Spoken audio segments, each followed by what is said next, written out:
Buenas tardes. Abrimos hoy la segunda sesión del curso Ante el Antropoceno, cuando la humanidad desborda los límites biofísicos del planeta. Primero voy a dar los detalles prácticos que di ayer, pero por si acaso alguien no estuvo, que también lo sepa. Hay 2 intervenciones de 45 minutos cada día. Y yo haré la presentación de cada ponente que va a intervenir. Hay un descanso de media hora según el programa o 20 minutos según vayamos de tiempo. Luego una intervención del tercer profesor del día y una mesa redonda en la que participan los 3 ponentes y una persona que va a moderar la mesa. Nos gustaría que hubiese un turno de preguntas después de cada ponente, pero si no acabaríamos aquí a lo mejor a las 11 de la noche.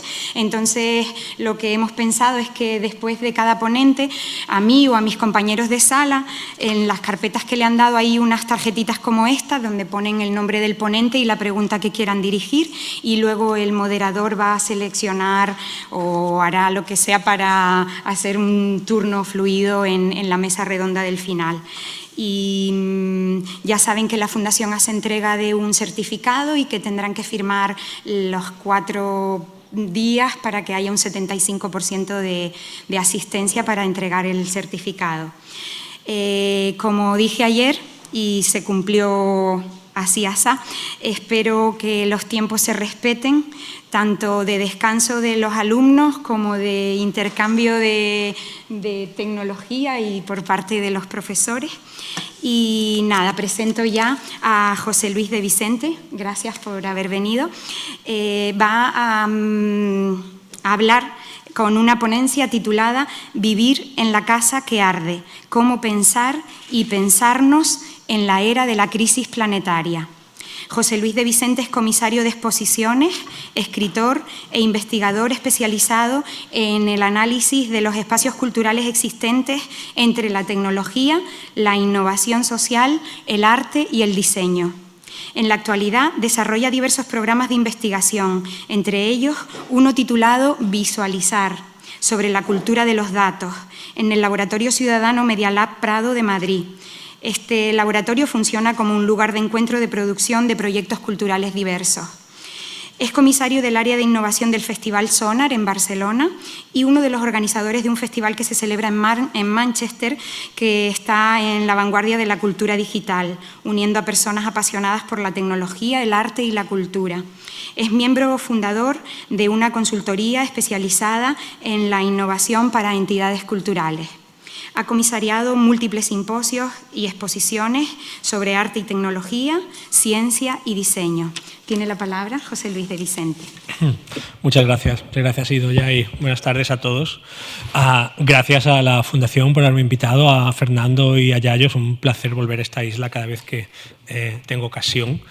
Me ha pillado en un momento un poco complejo profesionalmente y por eso no he podido disfrutarla como me gustaría, pero es un placer estar aquí con todos vosotros. Y tengo que reconocer que vengo con un cierto síndrome de impostor, que es esta sensación que tiene uno cuando no sabe muy bien exactamente qué puede contarle a otra gente, estando rodeado por muchos de los otros ponentes que hay en este curso. Son referentes en nuestro país de la divulgación científica, del medioambientalismo como posición activista, del ecologismo, y entonces ante estas compañeros de curso uno se siente un poco desbordado respecto a qué es lo que puedo yo decir o qué es lo que puedo contribuir. Pero ayer alguien hizo en un momento determinado en el debate final del día una apelación a las relaciones entre arte y ciencia y a la colaboración entre artistas y científicos como una de las vías para pensar los problemas que tenemos de otras maneras. Entonces ahí ya me relajé un poco, porque eso es a lo que le he dedicado los últimos 20 años de mi trayectoria profesional y de mi vida. Así que así pensé, bueno, quizás si tengo alguna cosa mañana que contar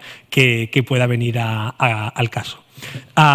Probablemente la razón por la que estoy en este curso y en este programa es por una exposición que comisarié el año pasado en el Centro de Cultura Contemporánea de Barcelona.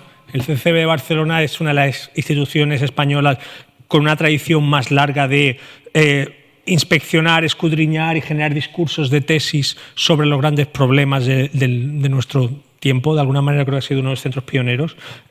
Y yo he tenido la suerte de colaborar mucho con el CCCB y hace varios años nos planteamos hacer una exposición sobre lo que está pasando. Y lo que está pasando creo que no hace falta que lo diga con muchos detalles, porque todos lo sabemos y es lo que hemos venido a hablar aquí.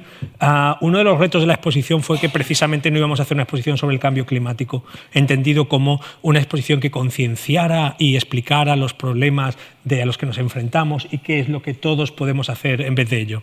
La broma que teníamos el equipo de desarrollo de la exposición, y es una broma, por favor, no lo toméis literalmente al pie de la letra, es que era una exposición sobre el cambio climático, pero no necesariamente en contra. Y esto quería querer decir que en realidad lo que queríamos explorar en esta exposición es la respuesta a una pregunta, y esta pregunta es si esto es lo más importante que nos está pasando colectivamente. ¿Por qué nos cuesta hablar de ello? ¿Por qué no abre todos los periódicos todos los días a 5 columnas? ¿Por qué cuestiones en el fondo tan poco importantes como las que llenan el 80% de los contenidos de medios de comunicación hoy en día pasan por delante de cuestiones que parecen ser dramas existenciales de escala planetaria, literal, de vida o muerte? Cuestiones que pueden tener una influencia sobre la vida de decenas y decenas de generaciones que nos vayan a seguir después. Si todo esto es verdad, y parece ser que estamos de acuerdo en que es verdad, ¿por qué no acabamos de comportarnos como si fuera verdad? Y eso es, creo, el tema de mi presentación hoy y de lo que quería hablar durante los próximos 45 minutos, porque fue la razón de hacer esta exposición y lo que aprendimos de alguna manera en el proceso de construirla. Y también quería hacer una apelación, cuando antes hablaba de la relación entre arte y ciencia, a la capacidad de pensar en el poder y en las posibilidades que nos dan para responder a estas preguntas, contar con nuevas formas de contar historias, con nuevas imágenes, con nuevas narrativas. Una de las razones por las que tenemos problemas hablando de la crisis climática es porque quizás desborda nuestras capacidades de expresarnos, de pensar los unos con los otros a través de las herramientas de las que disponemos, y por lo tanto necesitamos nuevas herramientas. Y aquí es donde quería quizás intentar poner algunos ejemplos encima de la mesa para que quizás luego hablemos y los pensemos juntos. Y esta presentación es una historia en 4 partes. Y la primera parte se llama Decir la verdad. Esta es una obra de uno de los artistas de arte contemporáneo más importantes del mundo, Olafur Eliasson, que durante los últimos 5 años en distintas ciudades del mundo ha transportado bloques de hielo de un glaciar en Groenlandia al centro de alguna de estas grandes ciudades. La primera vez lo hizo en París, precisamente durante los días de la COP21, de la conferencia de las partes en la que se firmó el histórico Acuerdo de París, o recientemente el año pasado en Londres. Y la imagen de transportar estos fragmentos de hielo y que se derritan delante de nuestros ojos es un poco obvia, no la encuentro tremendamente sofisticada, pero evidentemente es muy efectiva porque nos hace toparnos y nos hace tener que negociar la realidad de que eso que está pasando a miles de kilómetros de nuestra casa está íntimamente conectado con nosotros y con los procesos de los que somos parte. Es una manera de intentar iniciar un camino más allá del oso polar y de la foto del oso polar. Es empezar por tener el oso polar delante y tener que tocar el oso polar. Esta primavera, hará 3 o 4 meses, pasó algo que para mí era una especie de versión y una especie de correlato de esta acción artística. Fueron, por supuesto, las protestas del movimiento Extinction Rebellion en Londres, en el centro de Londres, que durante más de 10 días paralizaron el centro de la ciudad. Quizá es la mayor acción de desobediencia civil que el movimiento climático haya protagonizado todavía. Y la culminación de esas acciones fueron situar un gran barco pintado de rosa en el centro de Oxford Circus, uno de los espacios del centro de Londres, en el que pone en grandes letras, decid la verdad. El barco es rosa porque es esa expresión que se dice en inglés, el elefante en la habitación, esa cosa que tenemos delante de nuestros ojos, pero estamos haciendo un gran esfuerzo todo el tiempo por no querer mirar. Y durante 10 días el elefante en la habitación era el barco rosa en la habitación, en el que estaba pintado la primera de las reclamaciones de este movimiento de desobediencia civil, Extinction Rebellion, que tiene un manifiesto de 3 puntos, el primero de los cuales es decir la verdad. Exigimos a los gobiernos del mundo que digan la verdad y que dejemos de operar como si pudiéramos hablar en que no tenemos alguna grado de duda sobre la seriedad de la situación. Probablemente en esta habitación todo el mundo sabe la verdad y no tenemos mucha necesidad de recordarla, pero permitirme que dedique 2 o 3 minutos para recordar exactamente dónde estamos. Esta es una de las instituciones que más directamente va a tener una influencia y tiene una influencia sobre nuestro futuro y sobre nuestro presente. Me gusta a veces poner imágenes de los sitios de los que hemos oído hablar y hemos leído muchas veces, pero nunca hemos visto. Este es el Observatorio de Mauna Loa en Hawái, en Estados Unidos. El lugar en que desde 1958 todos los días se mide el nivel de concentración de CO2 en la atmósfera. Como sabréis, hasta ese punto nos guiamos por las muestras capturadas en el hielo y en el corazón de bloques de hielo para saber cuáles están los niveles de concentración de CO2 en la atmósfera antes de la era industrial. Desde 1958 esta institución mantiene un registro diario que marca el estándar. Y lo que nos dice, ya lo sabemos, que algo empezó a pasar a mediados del siglo XIX, que algo se ha acelerado en los últimos 50 años, que esa aceleración se ha disparado en los últimos 25 y que ayer, siempre que veo esta presentación tengo que cambiar esta diapo y es una manera de ver qué va pasando mes a mes, el nivel de concentración de CO2 en la atmósfera era de 413,80 partes por millón. Pero que el 15 de mayo, hará mes y medio, batimos una vez más el récord histórico cruzando la línea de los 415 70 partes por millón. Al comienzo de la era industrial, antes de que comenzáramos las emisiones de CO2, era de 280 partes. Y el dato, que siempre es impactante recordar, es que la última vez que la concentración de CO2 en la atmósfera superó los 400 partes por millón, hizo 4 millones de años, cuando el ser humano no existía todavía como especie. Que todos nosotros estamos literalmente respirando un aire que ningún ser humano en la historia de la humanidad antes ha respirado nunca. Esto empieza a situarnos con algunas diferencias importantes. Otras cosas más que sabemos. Pues sabemos que las temperaturas medias del planeta han ido subiendo sobre la temperatura del comienzo de la edad industrial, ya a día de hoy aproximadamente 1,1 grados de temperatura media, pero además sabemos que esos son, lo que tenéis a la izquierda de la pantalla, los 10 años más cálidos jamás registrados.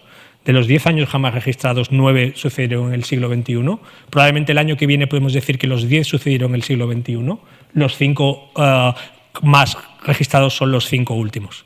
Es evidente que algo ha cambiado muy rápido y que sigue avanzando.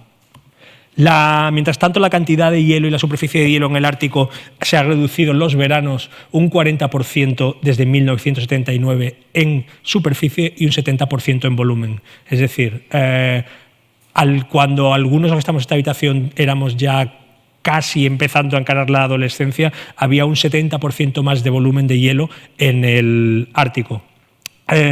Algunos científicos estiman que estamos perdiendo 10.000 toneladas por segundo y que la mayor parte del hielo perenne ha desaparecido, que la mayor parte del hielo que tenemos es el que cada invierno se congela, pero el hielo que existe a lo largo de todo el año empieza ya a no existir en el Ártico. Es difícil hacer estimaciones, porque las estimaciones, como sabéis, las revisamos todo el tiempo, pero que se estima que de 20 a 40 años tengamos verano sin hielo por completo en el Ártico y sea posible cruzar el Polo Norte de una punta a otra en navegación. Y más cosas que sabemos. Este es Sudán, el último ejemplar de una especie, el último ejemplar macho de una especie de rinoceronte, el rinoceronte blanco del norte. Sudán murió el año pasado en marzo. Era el último macho que quedaba de esta especie. Quedan 2 hembras, Najin y Fatu. Se está intentando por inseminación artificial que puedan tener crías, probablemente utilizando muestras de ADN de otras especies como el rinoceronte blanco del sur. Pero este es el momento en el que una especie desaparece y probablemente para siempre. Sabemos que otros de los efectos de la crisis planetaria es lo que llamamos la sexta extinción, que ha puesto la velocidad de extinción de especies en un ratio que se dice, en fondo, entre 10 y 20.000 veces más rápido que su ratio normal. Es decir, siempre ha habido extinciones de especies. En este momento histórico, la velocidad de extinción es 10.000 veces más rápida que la habitual. Este señor es Bernie Krause. Durante los últimos 50 años es uno de los mayores, más conocidos. ¿Tenemos sonido? ¿Podemos subir? Sí. Es uno de los mayores grabadores de paisajes naturales del mundo. Ha dedicado su vida a grabar espacios naturales para generar grandes archivos de paisajes sonoros. In 2014, De una manera inadvertida, lo que Bernie Krause se ha dado It's cuenta que ha already the estado second haciendo year durante los major últimos drought in 30 California. años es preservar paisajes sonoros en extinción y seguir And in como 2015, un mismo paisaje we en el que va had grabando what I call a cada silent año, spring. va generando cada vez menos registros sonoros Over 50% of y my va evolucionando hacia collection comes from una habitats that are so radically progresivo altered, they're either silencio. altogether silent or no El longer archivo de heard Bernie Krause in es their uno de los mayores original recursos form. que tenemos para hacer un Here's an seguimiento example from de cómo Costa la Rica. huella de la multiplicidad de especies en determinados parajes naturales está cambiando y está dejando paso a un progresivo apagamiento. Es la ironía última que el verano pasado, en los incendios que arrasaron buena parte de California, el archivo de Bernie Krause se quemó. Afortunadamente existen copias digitales y esas copias digitales se pudieron preservar, pero todas las cintas originales sobre las que Bernie Krause ha estado durante 50 años preservando estas grabaciones desaparecieron en un fuego el año pasado.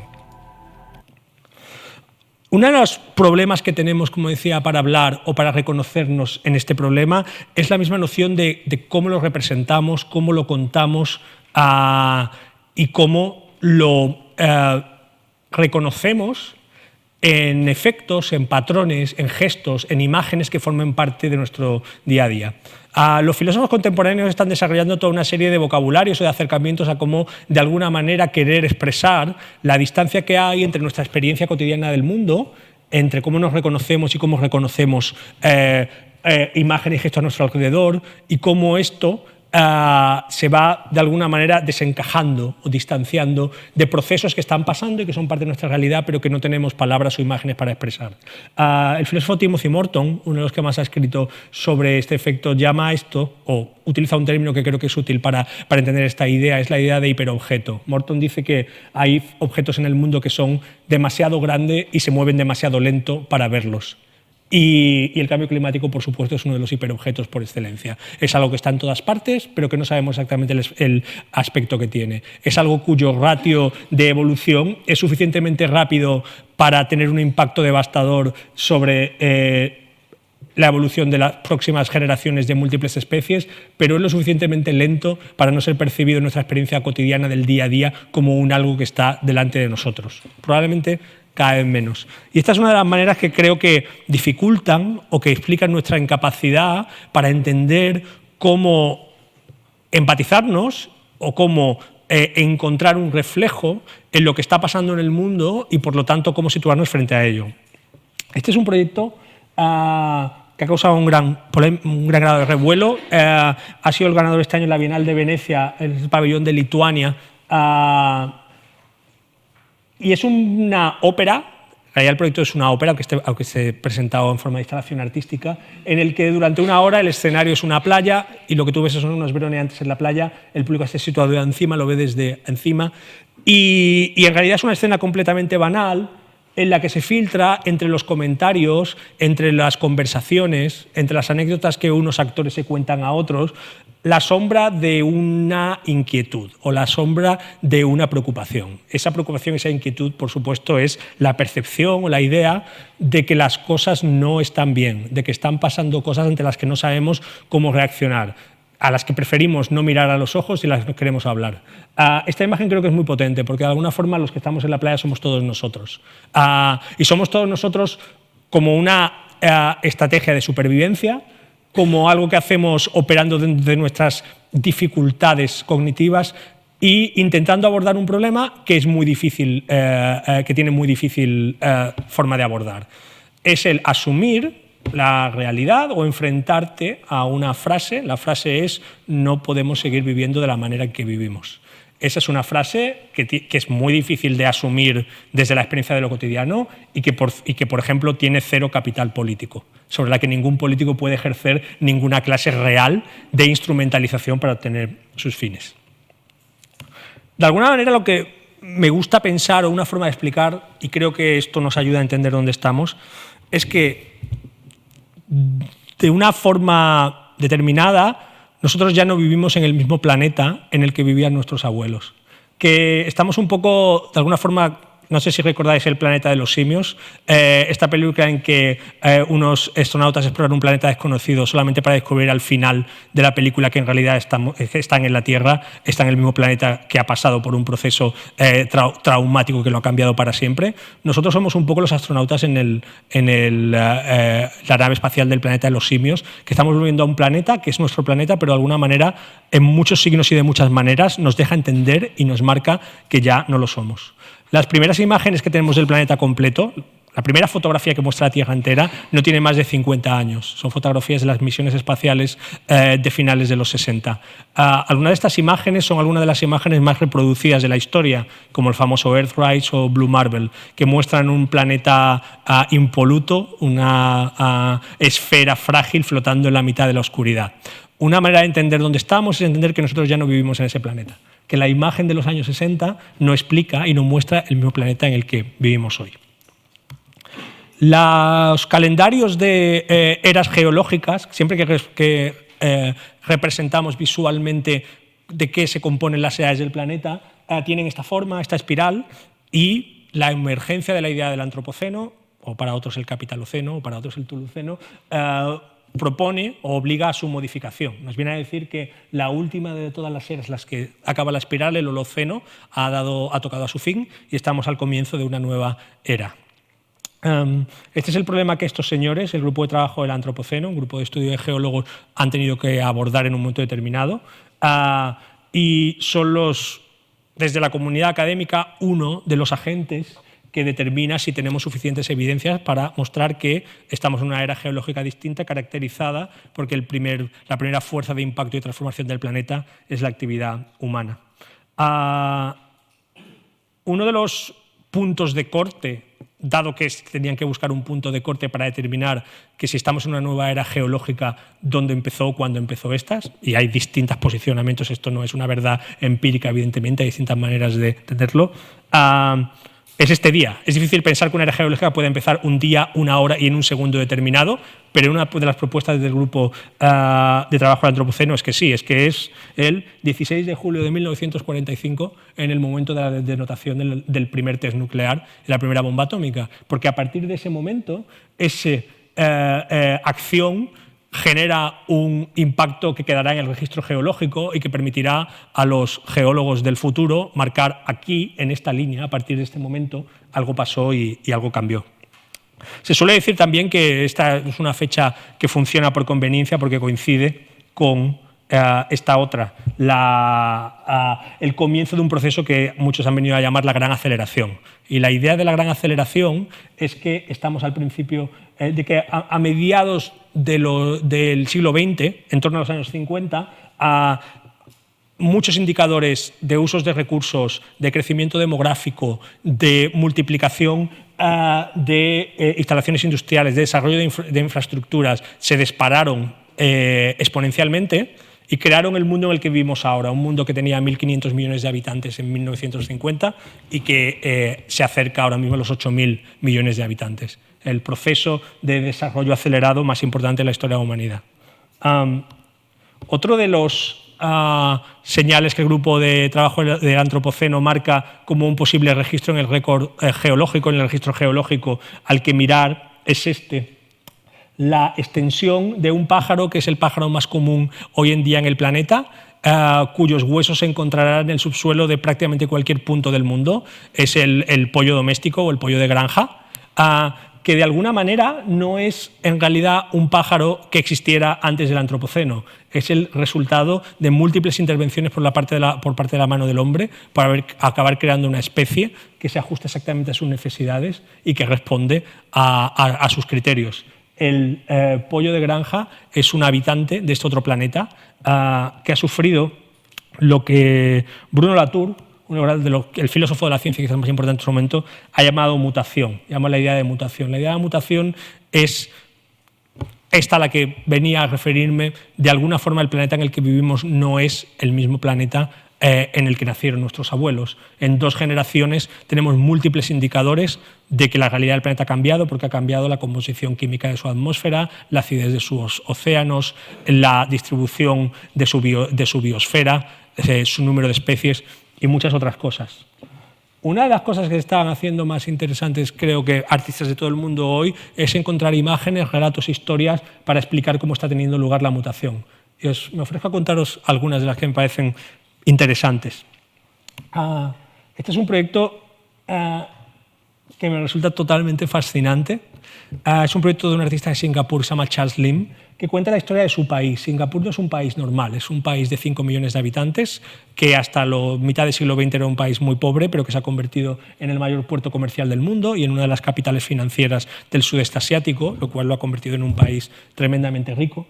Y Singapur tiene un problema, que es que su recurso más preciado es el terreno. Prácticamente no tiene terreno y por lo tanto no puede crecer, no puede expandirse sin comprar arena, importar arena de otras partes del mundo y terraformar, es decir, ganar dinero al mar.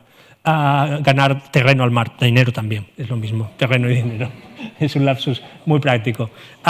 Si queremos ver la imagen de cómo se crea tierra, es esto que estáis viendo ahora mismo. Singapur es el mayor comprador de arena del mundo. La arena es la segunda commodity, el segundo producto más comerciado del mundo después del agua. Singapur era un territorio con colinas. Primero acabaron con sus colinas y ahora solamente quedan varias por razones geoestratégicas. Después empezó a comprar harina a sus vecinos, a Malasia, a Indonesia, hasta que ambos dejaron de venderle y hoy en día se surte de arena de tantos países del mundo, principalmente en África, como es capaz de conseguir. Y esto que estáis viendo son las imágenes literalmente de cómo se crea terreno.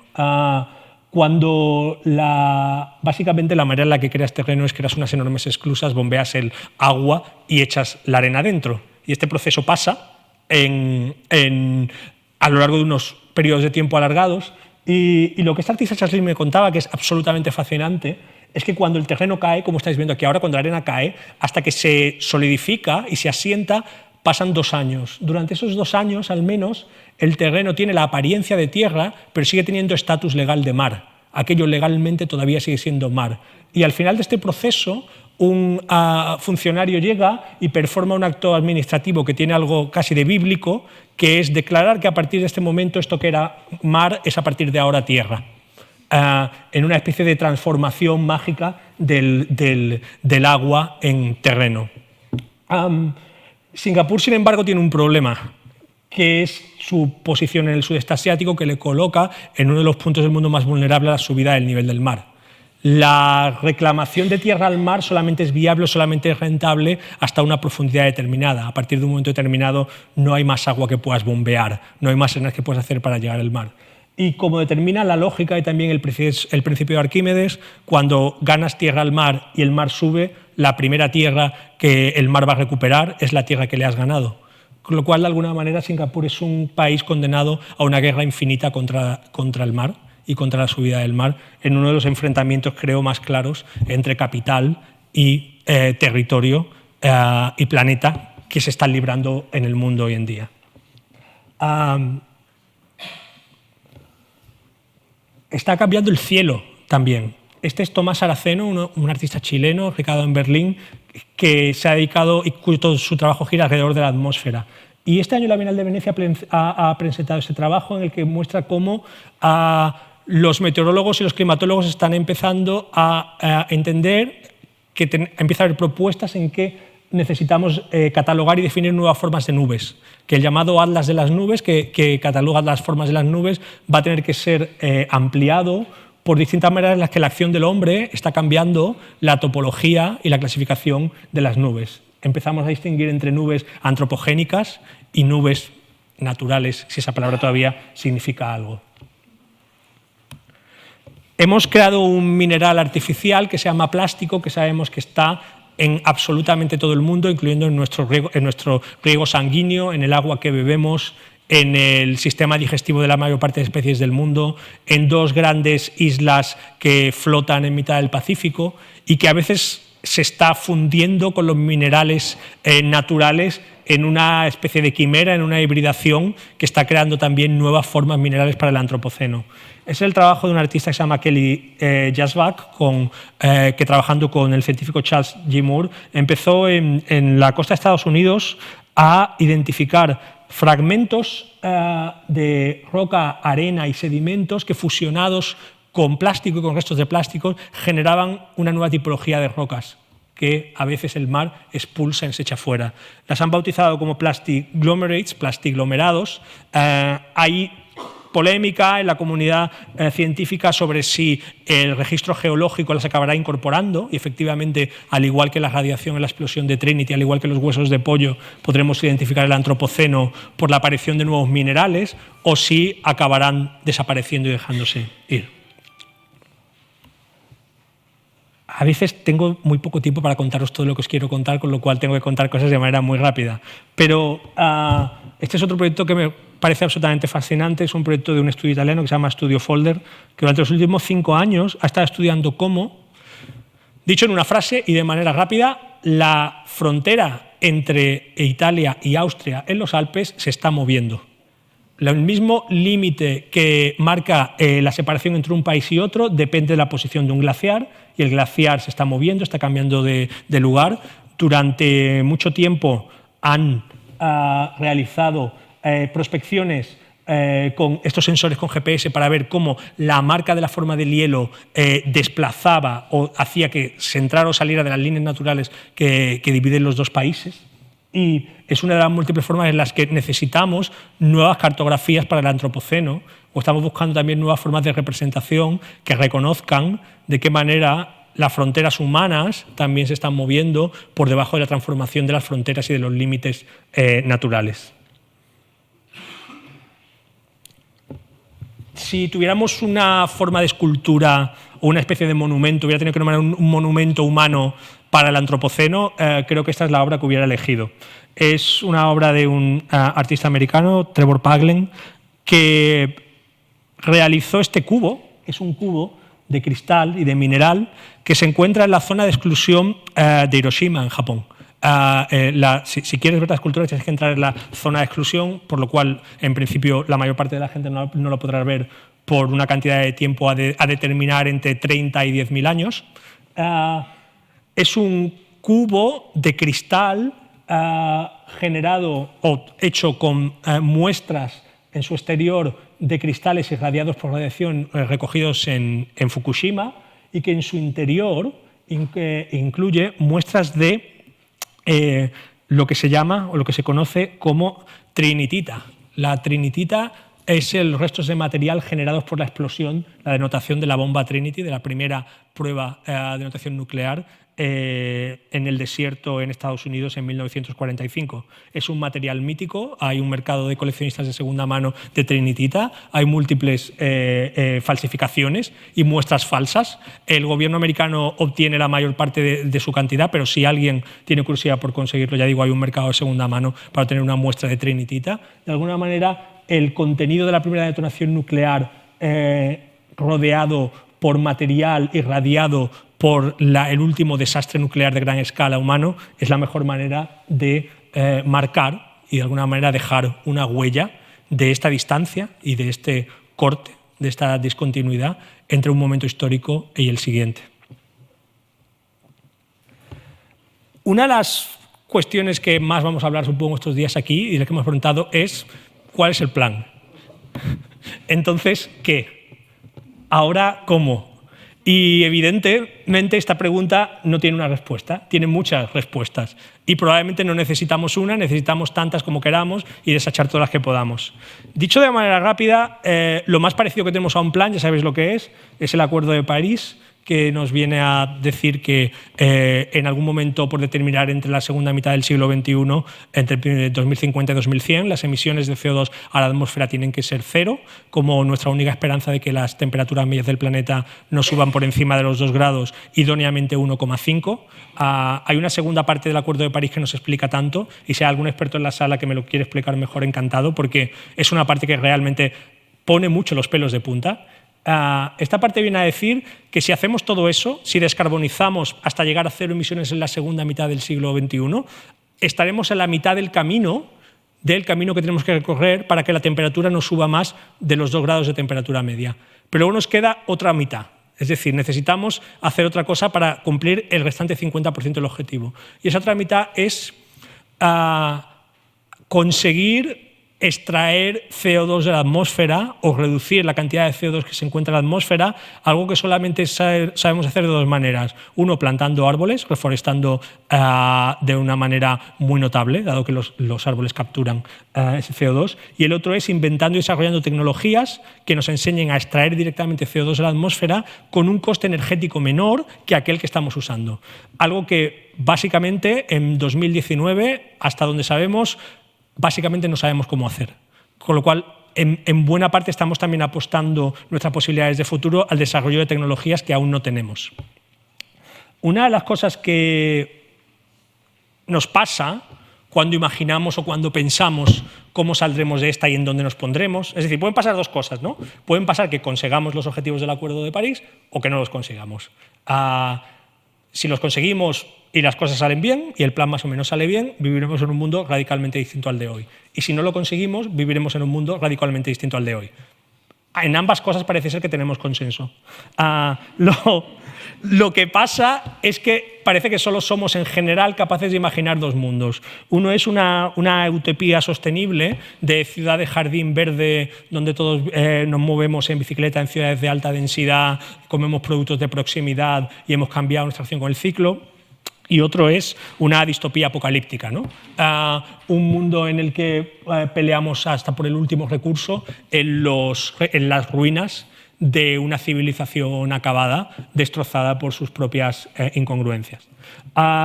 Creo que necesitamos pensar muchas más maneras, y muchas más imágenes y muchos más relatos de cuál puede ser el resultado o cuál puede ser la conclusión de dónde vayamos una vez salgamos del plan. Que esta pregunta de cuál es el plan necesita también de distintas formalizaciones. Y no es que no existan, de hecho estamos en el centro de varias grandes guerras ideológicas respecto a cómo abordar el problema una vez que la existencia del problema ya está básicamente no certificada, sino más que certificada, y su urgencia también. Entonces, las respuestas de qué vamos a hacer, según te acojas a distintas escuelas ideológicas y políticas, tienes distintos posicionamientos. Una, que es muy divertida, que a mí me gustaría considerar como la capitalista, es que viene a decir que esto es un problema técnico, no es un problema ideológico o un problema filosófico o moral, que la solución al cambio climático es básicamente la cuestión de encontrar el conjunto de recursos, tecnologías y metodologías que nos permitan no emitir el CO2 que estamos emitiendo y recuperar el que ya hemos emitido, y que esto se puede hacer de alguna manera sin cambios fundamentales sobre cómo funciona la economía de mercado y la lógica liberal. Yo soy escéptico. Creo que el sumum de esta ideología, creo que la mejor vez que lo he visto expresada fue en uno de los debates de las primarias del Partido Republicano que acabó ganando Trump y que le situó evidentemente al frente de la presidencia de Estados Unidos. En uno de estos debates, uno de los Bush, Jeb Bush, que era el único que quedaba por presentarse y que no consiguió llegar a ser candidato, respondiendo a cuál era su propuesta para el cambio climático, respondió: la solución al cambio climático la está inventando ahora mismo algún chaval en un garaje. Una especie de fe inamovible en que los mecanismos del mercado y la innovación podrán solucionar este problema como han solucionado otros. Otra es la posición de los que se llaman ya así directamente extincionistas. Y yo la encuentro una posición moral fascinante, porque no somos capaces de tratar con ella. Su posición viene a ser que esto no es para tanto, que todas las cosas empiezan y acaban, todas las especies aparecen y desaparecen, y por lo tanto abordar nuestra propia desaparición o extinción es algo que tendremos que hacer en cualquier momento. En un momento determinado el Sol se convertirá en una supernova y tragará todo lo que tiene a su alrededor. Quizá la supernova de la especie humana era la especie humana, el meteorito éramos nosotros, y ahora lo que necesitamos es desarrollar una manera más elegante, una manera más humilde, una manera más asumida de asumir nuestra desaparición y quizá las de muchos más que nos rodeen. Yo reconozco que no tengo clara mi posición respecto a esta postura. No es la que yo tendría, pero tampoco tengo claro cuál es la cantidad de problemas que tengo frente a los que lo tienen. Y Fernando me decía ayer que provocara y que aquí quería provocar un poco. ¿Por qué está esta gente loca? Yo no tengo claro que esté loca, la verdad. Hay otros que sí están un poco más locos, aunque pueden tener parte de razón, que son los que hemos venido a acuñar o llamar como aceleracionistas. Y la posición de partida del aceleracionismo es que si este problema lo hemos creado por una intervención radical a gran escala en los sistemas naturales, lo podemos solucionar no interviniendo menos, sino interviniendo más. Que lo que necesitamos es un grado mayor de intervención en los procesos de los sistemas naturales. Su gran icono, o la historia a la que siempre se acogen, fue un episodio a comienzos de los 90 en que la detonación de un volcán, el volcán Pinatubo, redujo durante ese año la temperatura media del planeta a medio grado por la cantidad de emisiones que bloquearon partículas en la atmósfera y, por lo tanto, que intervenciones humanas a gran escala pueden ser uno de los recursos que necesitemos para solucionar este problema, y pasan por, como sabéis, por soltar grandes cantidades de hierro en los océanos para reducir la acidez, a aerosoles en la capa de las nubes que reflejen mayor la luz del sol. Una vez más, creo que aquí se combinan locos y no locos. Los no locos son gente pragmática que cree que sencillamente estamos más allá de la línea donde podemos prescindir de la geoingeniería, que es como se llama este conjunto de técnicas, que la pregunta acerca de la geoingeniería no es sí, sino cuándo. Los que creen que estos otros están locos dicen que el problema de la geoingeniería es que no puedes hacer una prueba a pequeña escala porque la Tierra es un sistema cerrado que comparte en sus procesos un único sistema y, por lo tanto, no puedes hacer un pequeño problema, no puedes hacer un pequeño ensayo en una pequeña parcela para luego extenderla a todo el planeta. La ironía final es que la geoingeniería necesita de una cosa que cualquier acción climática a gran escala necesitamos de todas maneras, que es un modelo de gobernanza global efectivo. Resulta a día de hoy implanteable que un país de manera independiente pueda realizar pruebas de geoingeniería a gran escala. Por lo tanto, necesitamos una forma de coordinación determinada, que es la que necesitamos en cualquier caso.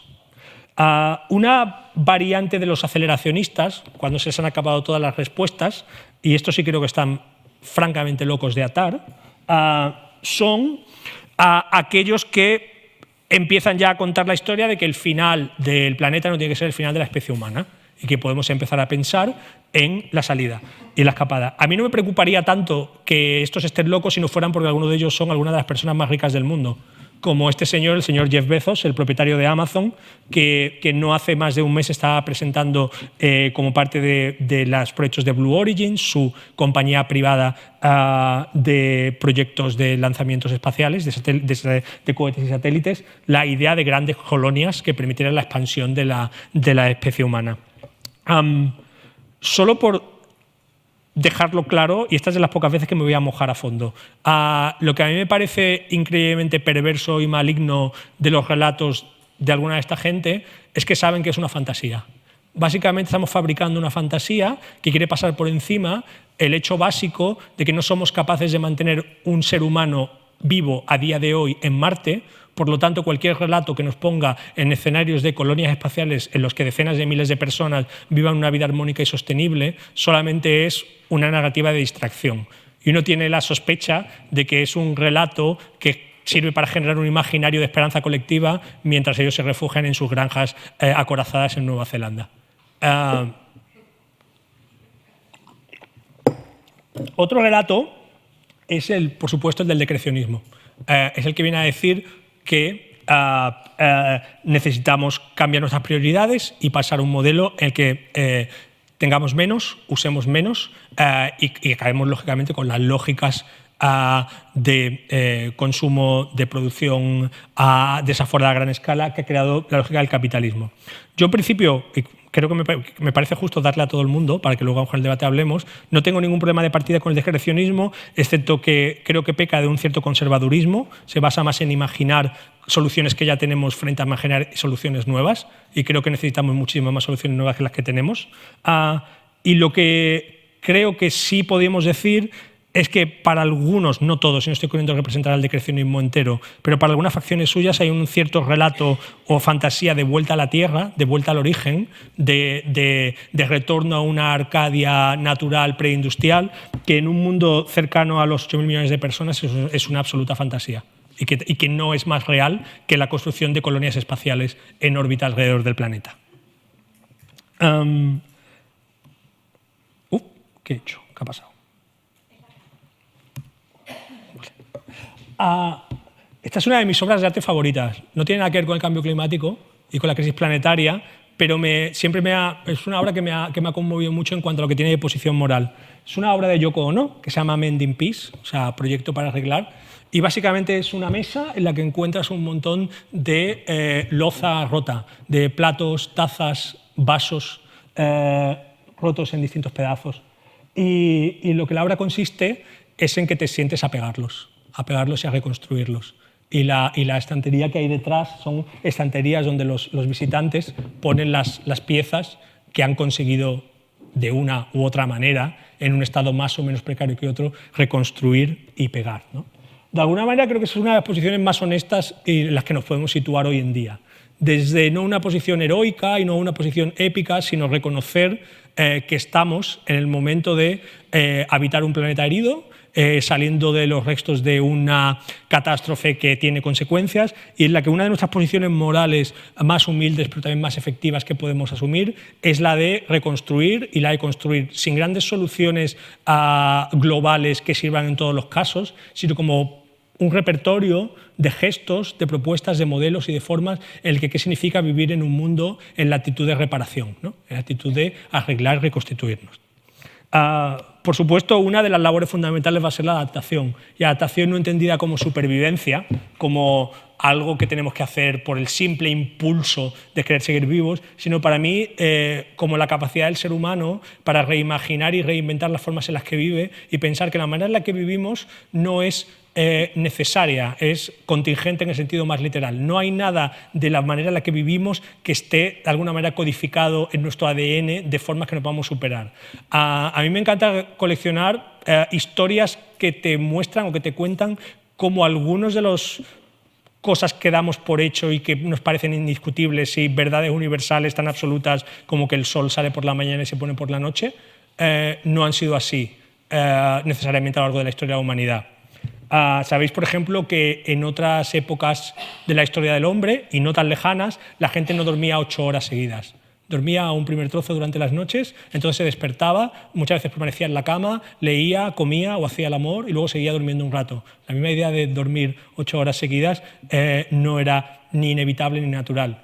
Y uno piensa cuántas de los parámetros o las variables de nuestra existencia, de nuestro día a día, podemos modificar y vamos a modificar sobre el modelo de imaginar otras formas de vivir.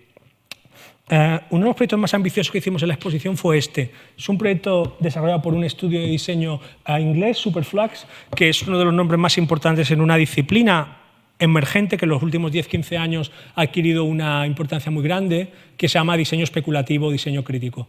Y el objetivo del diseño especulativo no es ofrecer nuevos productos o servicios, no es diseñar un móvil mejor o unos zapatos más sostenibles, es saber cuáles son o plantearse que sobre los problemas que vienen, sobre las crisis emergentes que sabemos que vendrán, qué clases de respuesta puede dar el diseño para imaginar otras formas de vivir. No en formas de productos acabados, sino de situaciones, de servicios y de ideas. En este proyecto Superflux atacaban un tema que evidentemente es uno de los más importantes en la crisis climática, la inseguridad alimenticia. La idea de que una de las cosas que más damos por hecho como ciudadanos de un país desarrollado, habitantes de el primer mundo, es que prácticamente durante 24 horas al día, 365 días al año, en las grandes capitales de una población determinada, definitivamente 24 horas al día, 365 días al año, si quieres un tomate, da igual el día del año que sea o la hora, lo puedes conseguir. Esto es algo relativamente reciente. No hay nada natural o no hay un derecho divino que te diga que tú como habitante de un país desarrollado tienes derecho a conseguir un tomate a cualquier hora de la noche, a cualquier momento del día. Y además no tiene por qué seguir siendo así necesariamente. Sabemos que las crisis climáticas pueden tener un impacto y los eventos climáticos extremos pueden tener un gran impacto sobre la disponibilidad de alimentos en distintos ámbitos. En este proyecto, lo que este estudio Superflux hizo fue construir un apartamento entero situado en un mundo en el que ya vivimos sobre una situación de inseguridad alimentaria. El piso es un piso real, entendido como es un council flat, o sea, una vivienda social del barrio de Peckham de Londres, en metros en distribución, que se imagina a sí mismo en un año, 2053, en el que el mundo empieza a sentir ya los impactos de determinadas crisis climáticas determinadas. Y el proyecto incluía desarrollar las recetas, grabar los programas de radio que se escuchan en la radio, escribir los periódicos que hay acumulados en la casa, porque efectivamente seguirá habiendo periódicos de papel en 2050 y algo, igual que todavía hay discos de vinilo. Pero el elemento central del proyecto era la construcción de prototipos de granjas de autosostenibilidad. Son unas granjas que en pequeño espacio, usando una técnica que se llama fogponics, es decir, que es crecer no en agua, sino en agua vaporizada o en niebla en determinadas especies, y durante 6 meses intentar mantener parte de tus necesidades calóricas sostenidas como una especie de backup, de tela sobre la que caer, a través del mantenimiento de estas granjas que eran reales y que durante 6 meses tuvimos que mantener y operar funcionando, y que todos sus planos, schematics, todos sus elementos electrónicos, hay unos microordenadores que controlaban la cantidad de agua que recibían en función de las especies, están en Internet y se pueden descargar. El objetivo de este proyecto, como muchos otros, no es solucionar la crisis de inseguridad alimentaria ni crear un modelo que nos permita, en casos de que estemos dispuestos de disponibilidad alimentaria, de poder saciarlo. No es un proyecto de ingeniería. El objetivo era que la gente se situara a sí mismo en la situación, en la circunstancia de estar rodeado por lo que podría ser su vida o la vida de sus hijos en un momento determinado y en unas circunstancias concretas y tangibles. Una de las respuestas que yo creo que son más importantes o más, de alguna manera, obvias como posicionamiento moral y filosófico a la pregunta de ¿y cuál es el plan?, es la idea de que en cualquiera de los casos necesitamos plantearnos que forjamos un nuevo pacto con la naturaleza. He escrito esto y me he dado cuenta, de hecho, que en determinados ámbitos, y si esto fuera un curso de filosofía contemporánea, la mitad de la gente estaría muy cabreada con mi uso de la palabra naturaleza y como mínimo tendría que haberla puesto entre comillas, porque la misma idea de naturaleza como una especie de ente existente está en crisis y está altamente en discusión. Pero digamos, la idea de que podemos replantear e imaginar otras formas en las que nuestra existencia con el resto de organismos de la biosfera, con los ciclos naturales y con los procesos, los grandes sistemas del mundo, parte y se basa en otros principios. Este es un proyecto que creo que tiene una fuerza evocativa para explicar esta idea. Es un proyecto también de Tomás Saraceno, que en los últimos 5 años empezó a trabajar en uno de sus muchos proyectos sobre la atmósfera, sobre un principio básico, muy simple y sencillo, que todos conocemos, que es que el aire caliente pesa menos que el aire frío. Esto quiere decir que si tú llenas un globo aerostático y lo dejas calentarse durante un tiempo determinado, el globo se alzará y se elevará. Pero en ese proceso de elevarse tú no has usado absolutamente ninguna energía. Sencillamente la diferencial termal de la diferencia de peso entre aire caliente y aire frío que ha acumulado el aire por su exposición a la luz del sol. Esta fue la primera prueba, o la prueba en la que se batió el récord del mundo de vuelo no alimentado por ninguna fuente energética. Básicamente el objetivo era levantar a esta chica y mostrar que un vehículo podía volar con una persona a partir de la facilidad de ser calentado por la luz del sol. El proyecto Aeroceno es un discurso entero alrededor de imaginar un mundo en el que no nos movemos ya en una hora en un avión emitiendo una cantidad de emisiones inmensas, sino existiendo en grandes estructuras flotantes que se dejan llevar de un punto a otro del mundo por la dirección de los vientos. Creo que buena parte de este proyecto en realidad era para obtener esta imagen, y más concretamente la imagen que vais a ver ahora, que de alguna manera es un icono de esta. Y buena parte del proyecto tiene que ver también con esta idea de entender los ciclos de los vientos como las autopistas naturales por los que vehículos no alimentados por ninguna fuerza fósil podrían circular y llevarnos de un punto a otro del mundo. Nos cuesta reconocer un mundo como ese, nos parece un relato de ciencia ficción, pero en empezar a construir esta clase de imaginarios es donde podemos empezar a construir otras formas de imaginar nuestra relación con estos grandes ciclos de la naturaleza. Este es un proyecto de este año que es absolutamente fascinante. Hay mucha gente, como sabéis, trabajando en lo que se llama de extinción, en la idea de recuperar especies extinguidas a partir de recuperar muestras de ADN que por biología sintética, completando con ADN de otras especies, puedan servir para recuperar un organismo que ya no existe. Lo que veis a la derecha es una muestra de una especie autóctona de árbol de Hawái que desapareció en 1910. Este es un proyecto de Daisy Ginsberg, una de las artistas que más trabaja con científicos que trabajan en biología sintética, es decir, la creación de manera artificial de organismos que no existen. El proyecto consiste en recuperar el olor de la flor de este árbol, recuperar el olor de una flor de un árbol que ya no existe. Y si vais a Milán, el proyecto ahora mismo está expuesto en la Trienal de Diseño de Milán y podéis oler el olor de la flor. Por supuesto, no sabemos si es el olor de la flor. Es un ejercicio de intento de reconstrucción con la información que tenemos, que es parte de la cadena del ADN preservada en la planta original, pero que tiene que ser completada por extrapolación y por similitud con elementos de otros organismos. Pero hay un esfuerzo aquí, una especie de idea de querer llegar a alcanzar este espacio que me parece una muestra de esta lógica de la reparación que nos va a servir como guía. He ido mencionando a algunos de los filósofos que creo que están teniendo una mayor influencia en el pensamiento a nivel global alrededor de este tema de distintos ámbitos. Para mí, una de las personas sin duda más importantes es esta mujer, Donna Haraway, que en los últimos 30 años ha creado un imaginario tremendamente influyente y que más recientemente se ha volcado en las relaciones entre especies, en la idea de solidaridad entre especies y en imaginarnos a nosotros mismos no como una especie más, no como una especie distinta de todas las que nos rodean, sino poner énfasis en la noción de que ninguna especie, ni siquiera una tan arrogante como la nuestra, actúa por sí sola y existe por sí solas. Todos sabemos la historia 1000 veces repetidas de que el 50% del ADN que contiene nuestro cuerpo no es nuestro, es de los microorganismos que habitan, por ejemplo, nuestro estómago, que no podríamos vivir sin estas relaciones de simbiosis y codependencia con otros organismos. Y Donna Haraway menciona mucho, o usa el concepto de becoming with, llegar a ser con, como una manera de decir que lo que necesitamos no es ni un proteccionismo de una naturaleza inmaculada que dejamos aparte y que no tocamos, ni la lógica antropocentrista desde la que operamos, que sugiere que la especie humana es la que se sitúa antes que ninguna otra en las prioridades y todas las demás vienen después, sino una hibridación, un reconocimiento de nuestra codependencia y coexistencia con otras especies. No hay, evidentemente, nuevo pacto con la naturaleza que no parta por acabar con la noción de que el mundo se divide en dos clases de seres. Unos son los seres humanos de hoy, hasta recientemente, hace poco, los hombres machos de hoy, y luego otros son todos los demás organismos vivos. Y que, ontológicamente, unos tienen más derechos, sus problemas son más importantes, y todos los demás tienen menos derechos y sus problemas son menos importantes. De hecho, no lo he explicado bien. Quería decir que por un lado están los hombres de hoy y por otro lado están los hombres de hoy y mañana y las mujeres de hoy y mañana y los no hombres, los no humanos de hoy y de mañana. No hay ninguna vía adelante que no pase por la definitiva demolición del antropocentrismo como un principio no ya moral, filosófico, sino político.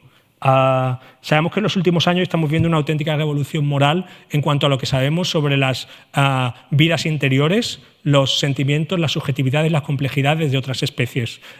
Este artículo lo expresaba muy bien y por eso no quería dejar de incluirlo, aunque no he querido apoyarme en demasiadas otras fuentes.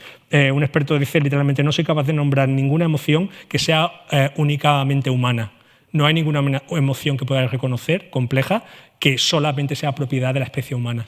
Y esto nos obliga a entender cómo necesitamos un nuevo horizonte y una revolución moral que reconozca este hecho de una manera definitiva. Este es un proyecto que desarrollamos para exposiciones muy complejo de explicar y de hecho no lo quiero explicar mucho porque tiene unos spoilers muy grandes. Pero básicamente es una obra de teatro para personas y medusas que quiere reconocer las diferencias y las relaciones y las realidades que hay entre un ser humano y una medusa. Es una sala en la que entras y te sientas frente a un espejo.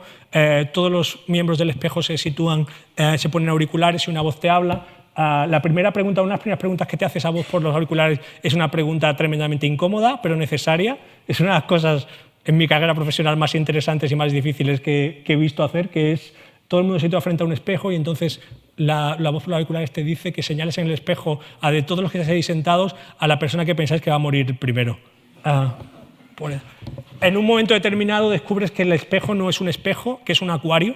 Al recibir luz descubre que está lleno de medusas y empiezas a entender cómo las medusas, que son una de las ganadoras del cambio climático, porque están cubriendo y llenando algunos de los espacios que están dejando otras, existe con ciclos y con realidades temporales distintas a nuestras, con cualidades diferentes. Y el preguntarnos qué es ser una medusa o cómo se vive el universo desde la posición de una medusa es una pregunta que es importante para entender estos desplazamientos que dejan de situarnos a nosotros como los que relatamos solamente nuestra historia y solo podemos pensar desde nuestra historia. La última cosa que quería contar tiene que ver con que sí, creo que sí necesitamos esa revolución de cambiar y dejar de pensar la centralidad de la especie humana frente a todas las demás.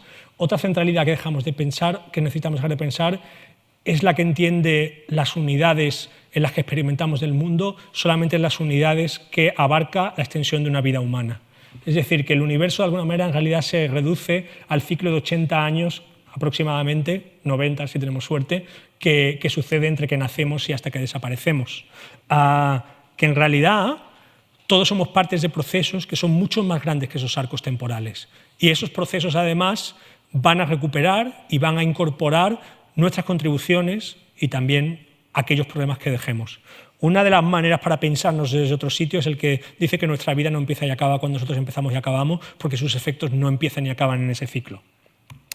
En el subsuelo, en el estado de Montana, creo que es una fundación americana que se llama la Long Now Foundation, que está financiada básicamente por millonarios de Silicon Valley que tienen también expectativas trascendencialistas, está construyendo un reloj cuyo objetivo es dar la hora correctamente durante los próximos 10.000 años. El proyecto es construir un artefacto que sea capaz de cruzar esas grandes magnitudes de tiempo. El objetivo es que el reloj suene una vez cada siglo y la construcción de este problema de ingeniería, que no es una necesidad práctica, sino es un reto, es una inspiración para esos proyectos transgeneracionales que existen desde que existieron las catedrales, por ejemplo, pero que hemos de alguna manera olvidado. La Long Now Foundation considera, por ejemplo, que no vivimos en 2019, sino en 2019. El poner ese cero adelante es una manera, de alguna manera, ampliar la resolución del espacio del que pensamos el tiempo. Y hay mucho interés hoy en día de entender estas escalas temporales como algo que empezamos a percibir y leer. Es como abrir el zoom y vernos a nosotros mismos, no desde, como digo, desde esta escala, sino subir el escalón, subir una potencia de 10 y ver el mundo desde un lado más grande.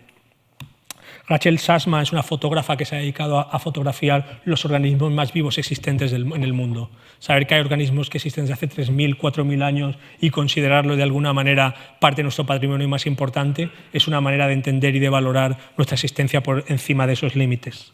O este proyecto maravilloso de Katie Patterson, la Future Library. El proyecto consiste en plantar un bosque en Noruega que no habrá crecido hasta dentro de 100 años. Con la madera de esos árboles se creará una biblioteca. Los textos o los relatos que se imprimirán en esos libros se están escribiendo ahora, de tal manera que todos los años un escritor escribe un texto, se ve depositado en una cripta en la Biblioteca Nacional de Oslo, nadie podrá leer el texto y en 2114, una vez que ya hayan crecido estos árboles, se talarán, se convertirán en papel y se imprimirán finalmente esos textos que estamos escribiendo hoy, en un ejercicio de entender que la vida del libro empieza con la vida del árbol sobre el que ha llegado a existir. Todo esto está sonando muy hippie, pero yo creo que no pretende serlo en absoluto. O sea, y quiero de alguna manera acabar reivindicando que esto en realidad necesita y requiere de una acción política actual y real. Este señor, James Hansen, evidentemente uno de los padres de la ciencia climática, creo que su biografía personal cuenta muchas cosas, ¿no? Fue el que de manera famosa testificó por primera vez delante del Congreso de Estados Unidos para decir tenemos un problema. Hansen ha acabado, como científico de la NASA, Hansen ha acabado su vida como activista, siendo arrestado múltiples veces en muchas protestas. Y en 2016 fue parte de esta iniciativa, Our Children's Trust, en el que junto con un grupo de adolescentes presentaron una demanda contra el gobierno y contra distintas multinacionales exigiendo derechos de sustitución y de reparación por el daño que iban a sufrir las generaciones futuras por las acciones colectivas de todos. Y esto de alguna manera se percibía como un gesto excéntrico, también quizás como una propuesta de innovación en derecho que pueda servir para transitar nuevas vías. Muchos pueblos han exigido derechos de reclamación y han querido que sean parte de las negociaciones de tratados internacionales que no se han conseguido. Y yo tengo la impresión de que en 2 años de alguna manera las cosas han cambiado mucho.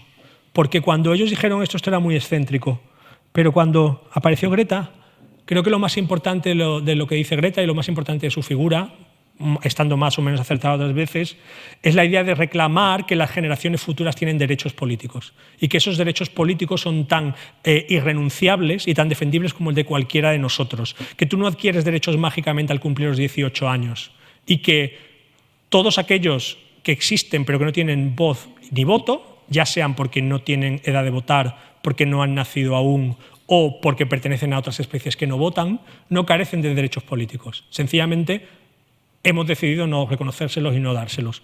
Creo que lo más poderoso y lo más potente de lo que Greta dice, lo que dice alguien como ella, es que esos derechos políticos existen y son uno de los frentes sobre los que tendremos que operar y de los que tendremos que, de alguna manera, demandar. En la exposición, después del fin del mundo, pensamos en la figura de un ministro del futuro, la idea de que todos los gobiernos tuvieran una figura cuyos constituency, que se dice en inglés, es decir, cuyo grupo de votantes no son los votantes de hoy, sino que representa a los que no tienen voz ni voto por estas cosas. Tímidamente, algunos gobiernos del mundo están empezando a experimentar con estas figuras. Gales, por ejemplo, ha nombrado este año su comisionado para las generaciones futuras. Y otros gobiernos están empezando a plantearlo de distintas maneras. Creo que este es uno de los mayores retos morales y filosóficos que se convierten también en retos políticos. En una era en que es difícil acabar una legislatura de 4 años, en que la política cada vez y la arquitectura política es cada vez más cortoplacista, la idea más revolucionaria de todas es que hemos suscrito un pacto que nos vincula, que nos obliga con los ciudadanos de 2100, los que se sitúan al final del siglo XXI, ese escenario que marca el Pacto de París. Y que, por cierto, como todos sabemos, no son seres hipotéticos, no son seres inmateriales. Los ciudadanos de 2100 ya han nacido, ya están naciendo. Los niños que han nacido hoy tendrán 82 años en 2100. Muchos de ellos les podemos mirar ya a la cara. No sabía con qué imagen acabar, de alguna manera. Me era difícil encontrar una imagen que resumiera todo este relato. Pero en los últimos meses, años, ha habido una imagen del pasado que ha vuelto y el hecho de que volviera me ha parecido muy bonito y muy significativo de dónde estamos y quizá una cierta experiencia de podemos transitar de un lado para otro. En el año 1982, una artista prácticamente desconocida realizó una acción que durante mucho tiempo ha permanecido en la memoria y esta imagen yo la he visto en libros y hace 2 o 3 años volví a recuperarla. Y este año la exposición más grande que se haya dedicado nunca se le dedica en Nueva York, donde nunca ha tenido una gran exposición a pesar de ser neoyorquina. Ella se llama Agnes Denes y en 1982, en el sur de Manhattan, junto al Battery Park, cultivó 8.000 metros cuadrados de trigo en el terreno inmobiliario más valioso que hay en el mundo. Durante ese verano, Agnes plantó este trigo, lo recogió, lo recopiló y el terreno sobre el que estaba situado el trigo tenía una valoración de mercado de 4.500 millones de dólares. De alguna manera podías pensar que era el trigo más caro del mundo, pero en realidad te indica hasta qué punto había algo que estaba mal en nuestra manera de asignar valores y transitar. Creo que estando todavía viva, teniendo 80 y muchos años, la reclamación que el mundo del arte está haciendo de su trabajo es muy importante, porque de alguna forma en 1982, antes de que me salieran muchas cosas, Agnes Denes ya estaba diciendo que el dinero no se come y tenemos un problema si no somos capaces de entender y reconocer y cómo creamos un sistema que reconozca este acto. Y de alguna manera es su victoria moral y artística final encuentra un espacio y un cierto discurso y un rayo de esperanza. Muchas gracias. Bueno, seguimos. La segunda ponencia va a ser impartida por Almudena Hernando. Se titula Lo que oculta la modernidad, condiciones de sustentabilidad de un sujeto y un mundo futuro. Almudena Hernando es profesora titular en el Departamento de Prehistoria de la Universidad Complutense de Madrid y miembro del Instituto de Investigaciones Feministas de dicha universidad. Dedica su investigación al estudio de la identidad con 2 focos principales de interés: las sociedades sin escritura y la subjetividad femenina en las culturas occidentales modernas. Ha realizado trabajos de campo con grupos indígenas en Guatemala y Brasil y actualmente desarrolla un proyecto en Etiopía. Ha sido investigadora invitada en las universidades de California, Los Ángeles, Berkeley, Chicago y Harvard. Tiene la palabra Almudena Hernando. Gracias. Gracias. Quiero empezar, por supuesto, por agradecer el privilegio y el lujo de estar en Lanzarote, tanto a la Comisión Científica, ¿no?, sobre todo a Fernando Prats y a Yayo Herrero, de estas jornadas, como a la Fundación César Manrique, particularmente a su director, a Fernando Gómez Aguilera, y a Idoia Cabrera, que nos han organizado todo de una manera súper eficaz, súper amable. No solamente por el placer de estar en Lanzarote, sino por el privilegio de poder de tener la oportunidad de pensar sobre este tema, ¿no? Que yo creo que es, yo soy arqueóloga, como ha dicho Idoia, me dedico a cosas de identidad, pero esta oportunidad es no solamente una oportunidad para mí de poder enriquecerme con las interacciones con todos los colegas, ¿no? Sino de pensar yo misma, ¿no? Que es lo que me parece, o sea, pensar en el otro extremo de aquello para lo que yo me formé, que era el pasado, ¿no? Pensar en dónde estamos, porque yo creo que realmente es el tema, ¿no? El tema.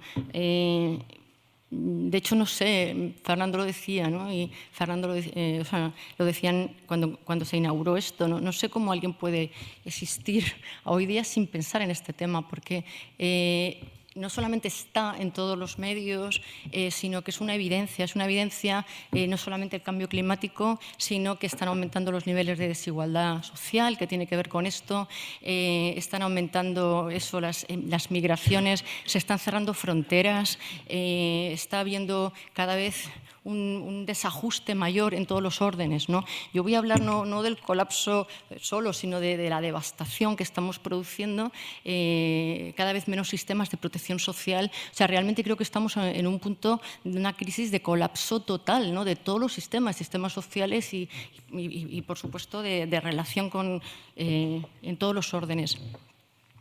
Bueno, esto no entra todavía a los sistemas políticos, a los regímenes políticos, no se ha aceptado, no se reconoce, ¿no? Que existe esta clave, pero sí que esta crisis, pero sí que hay toda una serie de posturas, como estamos viendo, ¿no? Que reconocen el colapso del sistema, ¿no? Se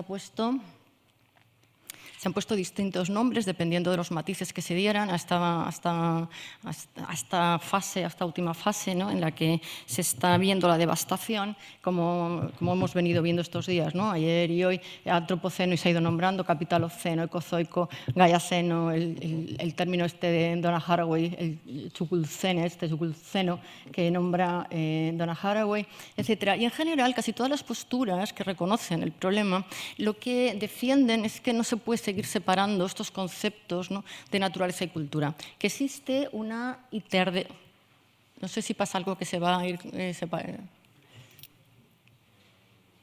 No sé. Que no se puede seguir separando la naturaleza de la cultura, que existe una interdependencia esencial en los dos órdenes, ¿no? Yo diría que las posturas que aceptan el colapso, que reconocen el colapso, se podrían dividir en dos grandes bloques, que no son excluyentes, que todo depende del punto de vista desde el que lo mires, y con ambos yo estoy de acuerdo, ¿no? Uno es que no se puede seguir separando naturaleza y cultura, este término que a lo mejor algunos no reconocen, pero que nos entendemos de qué hablamos, ¿no? Porque todo es naturaleza, ¿no? Porque somos una especie más que interactuamos de forma compleja con todas las demás especies, ¿no? Uno de los paradigmas representantes de esta aproximación es el modelo de Gaia, ¿no? Que supone que la Tierra es un gran organismo que se autorregula, como ya ayer también nombraban, ¿no? No nombraban a Gaia, la teoría de Gaia, pero nombraban esto, que se autorregula y que no es importante, que bien es posible que nosotros estemos produciendo una devastación, pero que eso no es importante para el planeta, ¿no? Porque se autorregulará de nuevo una vez más, ¿no? Que lo importante son las bacterias y los microorganismos, como acabamos también de nombrar, ¿no? En la intervención anterior. En el último libro de Paco Puche, donde recoge una entrevista a Lynn Margulis, que salió en La Vanguardia, decía Lynn Margulis: la especie humana es peligrosa para sí misma, jamás para Gaia, ¿no? Podemos acabar con nosotros mismos, como os he dicho, y el planeta seguirá. Bueno, nosotros somos una especie más. Y luego hay, digamos, otro grupo de paradigmas en donde se defiende que no se puede separar naturaleza de cultura, yo creo, porque todo es cultura, ¿no? O sea, digamos, en donde hay que poner énfasis es en la relación que tenemos con todas las demás especies. Y yo aquí metería estos paradigmas que están ligados a conceptos como los derechos de la naturaleza, del buen vivir, bienes comunes, ética del cuidado, es decir, conceptos culturales que debemos extender no solamente a los otros seres humanos, sino a todos los seres con los que nos relacionamos, ¿no? Es decir, debemos expandir toda esta capacidad humana de cuidado a las demás especies. estableciendo una relación, ¿no?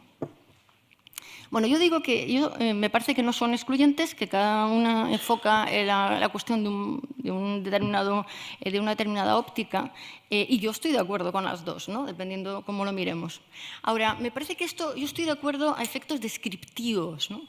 De cuál es la relación de interdependencia de lo humano con lo no humano. Pero creo que si queremos hacer un análisis crítico, sí es necesario diferenciar naturaleza y cultura. Porque si no analizamos cuál es la diferencia, si no diferenciamos lo humano de lo no humano, no analizamos la especificidad de lo humano, que es lo que los humanos tenemos de diferente con respecto a otras especies. Y, por tanto, no podemos llegar a profundizar, no podemos identificar cuáles son las claves que han regido la relación de lo humano con lo no humano. Ni, por tanto, cambiar la lógica de lo que hemos venido haciendo hasta ahora. Es decir, yo creo que si nosotros lo que nos planteamos es, bien, estamos en un momento de colapso, ¿qué podemos hacer? Lo que tenemos que pensar primero, quizás porque yo soy prehistoriadora y siempre pienso en de dónde venimos, ¿no? Lo primero que hay que pensar es qué es lo que hemos hecho para estar aquí, ¿no? ¿Cuál es la lógica que ha guiado la trayectoria para que hayamos llegado a un punto de devastación, a un punto de colapso total? Porque además, si no analizamos la especificidad de lo humano, porque lo humano se diferencia de las demás especies. Nosotros tenemos una capacidad de razonar que es diferente de las demás especies, si es que los otros se puede decir que razonan, porque los primates, como acaba de decir José Luis, ahí tienen una capacidad emocional y de relación complejísima, pero nosotros tenemos una capacidad de razonar que se diferencia de cualquier otra especie existente, porque utilizamos símbolos a partir de la aparición del Homo sapiens. Otras especies anteriores no utilizaban símbolos, por lo menos está demostrado, ¿no? Es decir, Neandertal, etc. Sin embargo, el Homo sapiens, desde el comienzo, está demostrada la capacidad de usar de símbolos. Es decir, la especie humana, a diferencia de cualquier otra especie, atribuye significados a la realidad que no pertenecen a la realidad. Nosotros interpretamos la realidad porque la simbolizamos. Y eso hace que reaccionemos de unas formas que son diferentes, que pueden ser diferentes entre los distintos grupos humanos, dependiendo de cómo estemos simbolizando la realidad. Eso no pasa con ninguna otra especie. Además de que tenemos una capacidad emocional que se mezcla, dependiendo de cómo simbolicemos el mundo, con una reacción que también puede variar. Como ya se analizó desde la neurología, no existe la capacidad de razonar separada de la emoción, no existe, dependiendo cómo entendemos el mundo, cómo nos conectamos con el mundo, reaccionamos racionalmente de una forma distinta. No existe la ración pura, ¿no? Y nosotros tenemos una necesidad absolutamente imprescindible de pertenecer a un grupo humano para sentirnos seguros, porque nuestra capacidad de razonar es tan compleja y nuestra percepción del mundo es tan compleja que si nosotros realmente nos diéramos cuenta de toda la complejidad inasumible en la que vivimos, nos moriríamos de angustia. Pero ningún grupo humano se muere de angustia. De hecho, se mueren menos de angustia los que menos capacidad tecnológica tienen. Si alguien tiene angustias y depresiones y ansiedades, somos los que tenemos cada vez más complejidad, ¿no? Nosotros tenemos una necesidad de pertenecer a un grupo humano, de sentir que pertenecemos a un grupo humano como condición inevitable irrenunciable para no entrar en la angustia de la comprensión de la complejidad del mundo en el que vivimos. Lo que pasa es que esto no lo reconocemos todos los seres humanos, no reconocemos que necesitamos la pertenencia a un grupo, ¿no? Bueno, os digo, si no analizamos la especificidad de lo humano, no se puede entender las claves que nos han llevado hasta aquí. Y la consecuencia es que, os pongo aquí, el responsable de la devastación queda oculto. Esto me parece un punto muy importante. Porque todo el tiempo hablamos de que es la humanidad, el ser humano, el que está provocando la devastación. Y yo creo que esto no es preciso. Que esto no se debe seguir diciendo así, porque al hacerlo así, al meter en el paquete del ser humano, esto ayer Susana decía algo, se refería a esto, ¿no?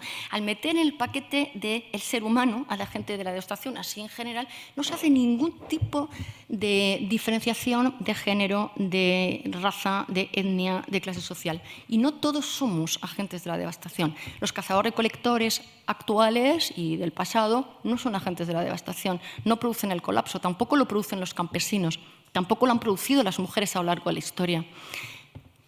El agente de la devastación son aquellos que encarnan lo que un sociólogo venezolano, que tiene cosas que me parecen muy interesantes, Edgardo Lander, él no hablaba de esto, hablaba de qué es la izquierda hoy y todo este tipo de cosas, pero él hablaba del proyecto civilizatorio Occidente. Y voy a tomar ese concepto para traerlo aquí, ¿no? Son los que encarnan el proyecto civilizatorio de Occidente. Esos son los agentes de la devastación. Y esos han sido hombres con una determinada lógica, que es la lógica patriarcal. Este proyecto civilizatorio de Occidente se ha llevado a sus extremos con el capitalismo neoliberal y con el socialismo soviético. Y los que os digo lo han encarnado son hombres con una determinada lógica. Si nosotros no identificamos quién está produciendo el colapso, lo que hacemos es seguir con la misma lógica porque no identificamos la lógica. Así que podemos estar haciendo planes muy voluntaristas, pero no vamos a poder cambiar la lógica del sistema. Y lo que yo creo que es necesario pensar es cómo se puede cambiar la lógica del sistema. Para eso hay que identificar a la gente que lo ha hecho, cuál es la lógica que ha tenido la gente del sistema, ¿no? Os pongo aquí. Las ocultaciones impiden desvelar la clave fundamental que ha regido la lógica del sistema y, por tanto, transformarla.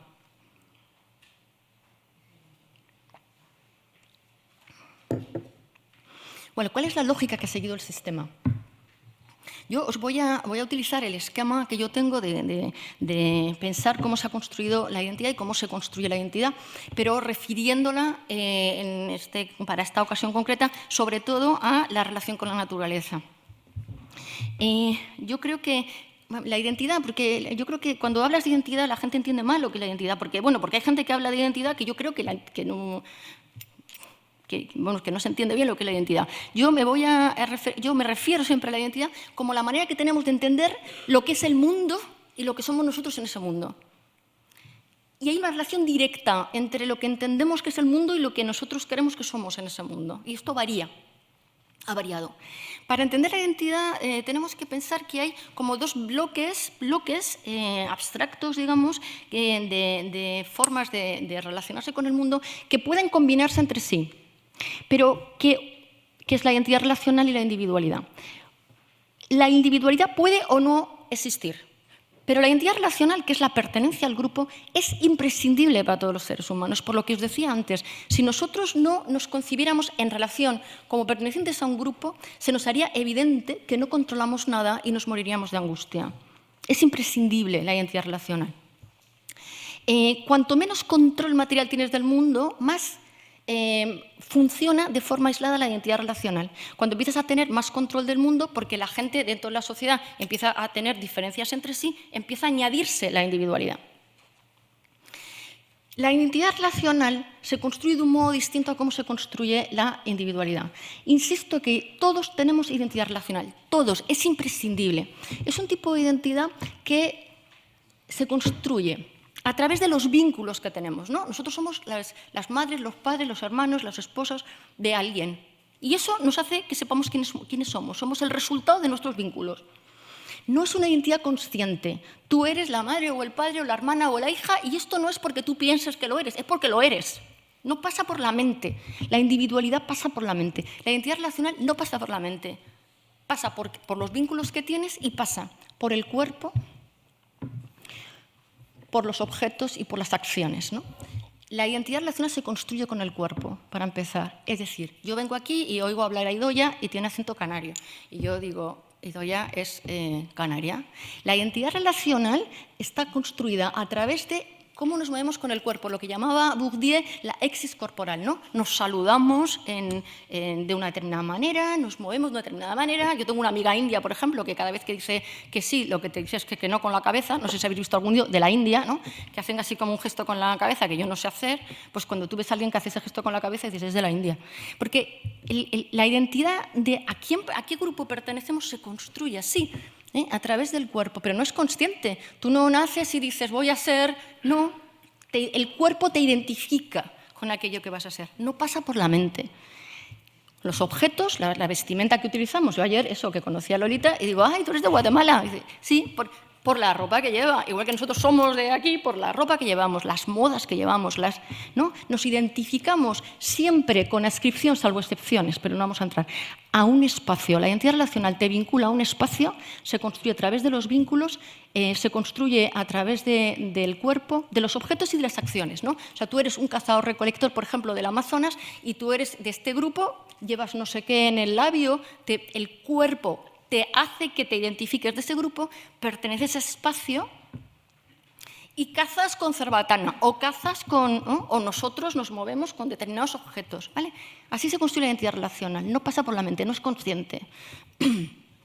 Bueno, ¿cómo se relaciona, digamos? A ver, cuando lo único que tienes... O cuando no hay diferenciación de posiciones dentro del grupo, imaginaros un grupo, yo trabajo con grupos del Amazonas, ¿no? Con un grupo de cazadores, recolectores del Amazonas. Cuando no hay posiciones de especialización del trabajo, cuando no hay posiciones de diferencias de poder dentro del grupo, cuando todo el mundo hace lo mismo, los hombres hacen lo mismo, las mujeres hacen todos hacen lo mismo, entonces lo único que hay es identidad relacional, no hay individualidad, porque tú no te piensas que eres distinto del de al lado porque no lo eres. Haces lo mismo que los demás. Vale, en esas condiciones, ¿cómo se interpreta la naturaleza? Como no hay ciencia, no estás interpretándolo a través de física, la interpretación que se hace de la naturaleza es proyectado el comportamiento humano. Así que tú vives en una realidad que tiene comportamiento humano porque es el que tú conoces, pero que tiene más poder que tú porque te puede quitar la vida. Así que tiene un carácter sagrado. Tú vives en una naturaleza que no es naturaleza, que es un término de relación donde no hay diferencia entre la naturaleza y la cultura, donde todo es parte de una relación, que tiene comportamiento humano y que es sagrado, ¿no? Que tiene más poder que tú. Philippe Descola, que es un antropólogo francés muy conocido, ¿no? Él hablaba de las cosmologías del Amazonas y decía, hay el animismo, el totemismo, luego añadió el perspectivismo y el naturalismo. ¿Qué es el naturalismo? Decía, la cosmología que nos caracteriza a nosotros, que consiste en creer que la naturaleza existe. Es decir, creer que hay una esfera de la realidad que no tiene comportamiento humano. Eso es lo que nos caracteriza a nosotros. Pero hay otros grupos humanos que no, que creen que todo tiene comportamiento humano, que todo tiene alma, ¿no? Que todo tiene espíritu. Bueno, este sería el primer bloque. Os pongo cuando no se siente poder por sobre el mundo, es cuando no hay control tecnológico del mundo, es la única forma de identidad, ¿vale? Se construye a través de los vínculos, el cuerpo, los objetos y las acciones compartidas, se vincula a un espacio y no busca el cambio, porque tú no eres quien eres, porque si tú eres hijo o hija de tal, eres porque lo eres. Si tú perteneces a esta comunidad, es que lo eres, tú no necesitas cambiar para saber quién eres. Hay una interdependencia ontológica, la persona se construye como parte de, es imprescindible la pertenencia a un grupo. Hay una empatía con lo humano y con lo no humano, porque tú te identificas con todo, ¿no? En el grupo todo el mundo hace lo mismo, así que tú te sientes completamente identificado con todos los demás de tu grupo y te sientes identificada con la naturaleza que tiene comportamiento social. ¿Vale? Así que hay toda una relación de empatía. La naturaleza es igual a cultura, no hay separación entre estos dos conceptos, pero todo es cultura. Tú extiendes el carácter de lo humano a todo lo viviente. Y se es consciente de una impotencia del ser humano frente a la naturaleza no humana, que tiene comportamiento humano también, pero que es sagrada. Bueno, digamos que lo que sucede, esto no tiene que ver con tiene que ver con grado de división interna del grupo, pero al comienzo, quiero decir que todos los cazadores-recolectores actuales, la mayor parte de los agricultores, hasta que empieza la intensificación de la producción, es así, ¿no? Y eso sigue existiendo en la actualidad y fue también la característica del comienzo de las trayectorias históricas que luego fueron cada vez dividiendo más, especializándose más, etc. Así que en un determinado momento el registro arqueológico y la historia te demuestran, ¿no?, que empiezan a aparecer hombres, no vamos a entrar por qué son hombres, pero hombres que ya hacen cosas diferentes, que empieza a haber posiciones, primero el registro arqueológico te dice son consejos de ancianos, y luego ya hay hombres que tienen poder diferenciado. Empieza a haber gente que hace cosas distintas dentro del grupo, tiene especializaciones del trabajo y además tiene diferencias en el grado de poder. Entonces empieza a abrirse la sensación de que lo que yo soy es distinto de lo que es el otro. Y además, cada vez que tú te sientes más distinto del otro, esto sucede porque hay más posiciones diferentes, entonces se empieza a controlar tecnológicamente más lo que vamos a considerar naturaleza, ¿no?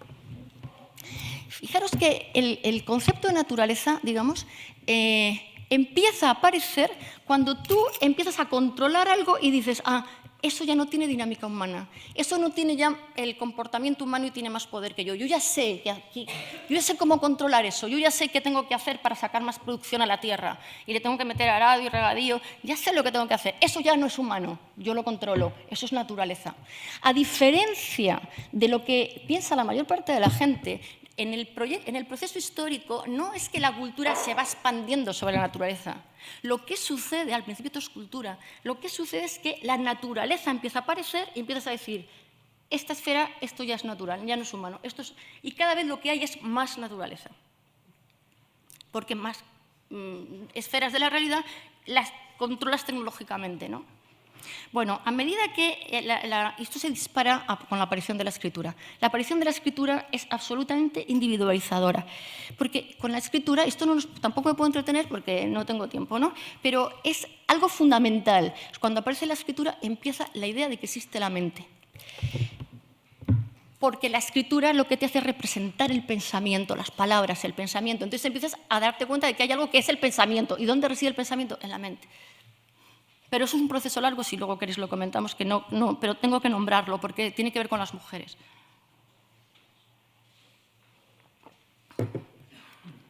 La individualidad es la idea de que yo soy distinta del que tengo al lado, esto les pasó a los hombres, y además soy distinto de aquello que considero naturaleza, a lo que controlo. Te da sensación de potencia sobre aquello que controlas. ¿Vale? Y os digo, se dispara con la escritura y pasa por la mente.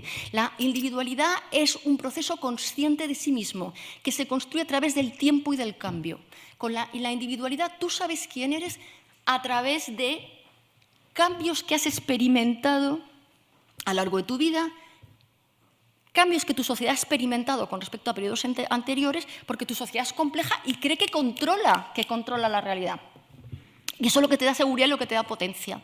¿Vale? Es decir, os pongo aquí, la individualidad, cuando se ocupa una posición especializada en una sociedad de elevada complejidad socioeconómica y se cree que se tiene poder sobre el mundo, esto es una fantasía, pero se cree que se tiene, os pongo, la individualidad se construye a través de la sensación de diferencia de la mente, de la razón, porque tú empiezas a decir, vale, ya entiendo la mecánica causal de esta esfera que ya no es humana.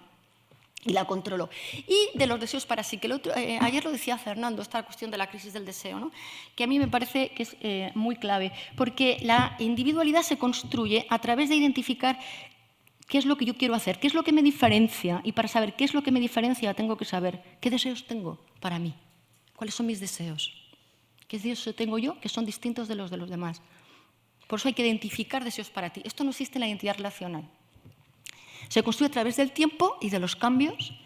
Hay una percepción de autonomía ontológica, la percepción de un yo.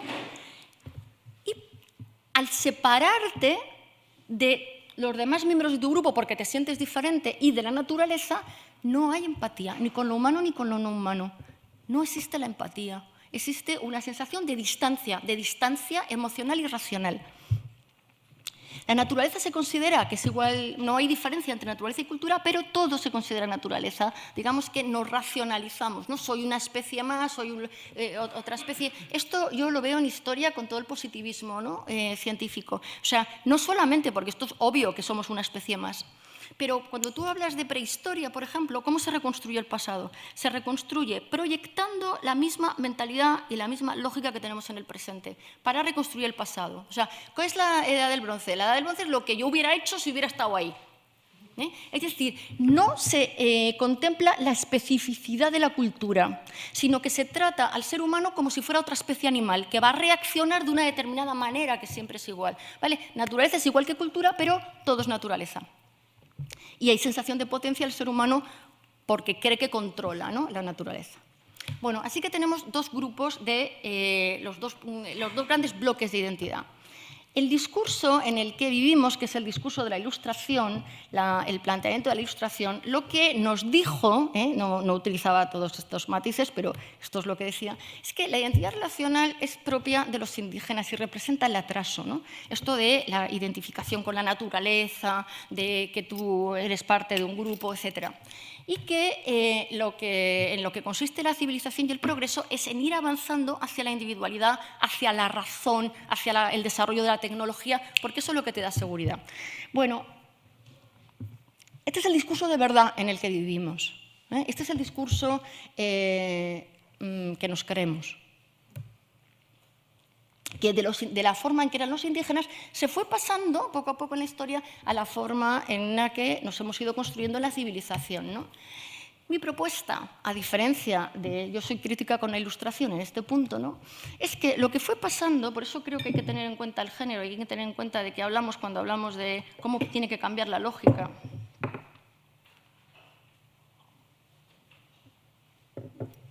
Es que lo que fue pasando es que al principio todos los seres humanos, todos tenían solo identidad relacional. Pero poco a poco, como os digo, los hombres fueron desarrollando un poco de individualidad. Al principio no era importante la diferencia, no perdías vinculación con el grupo.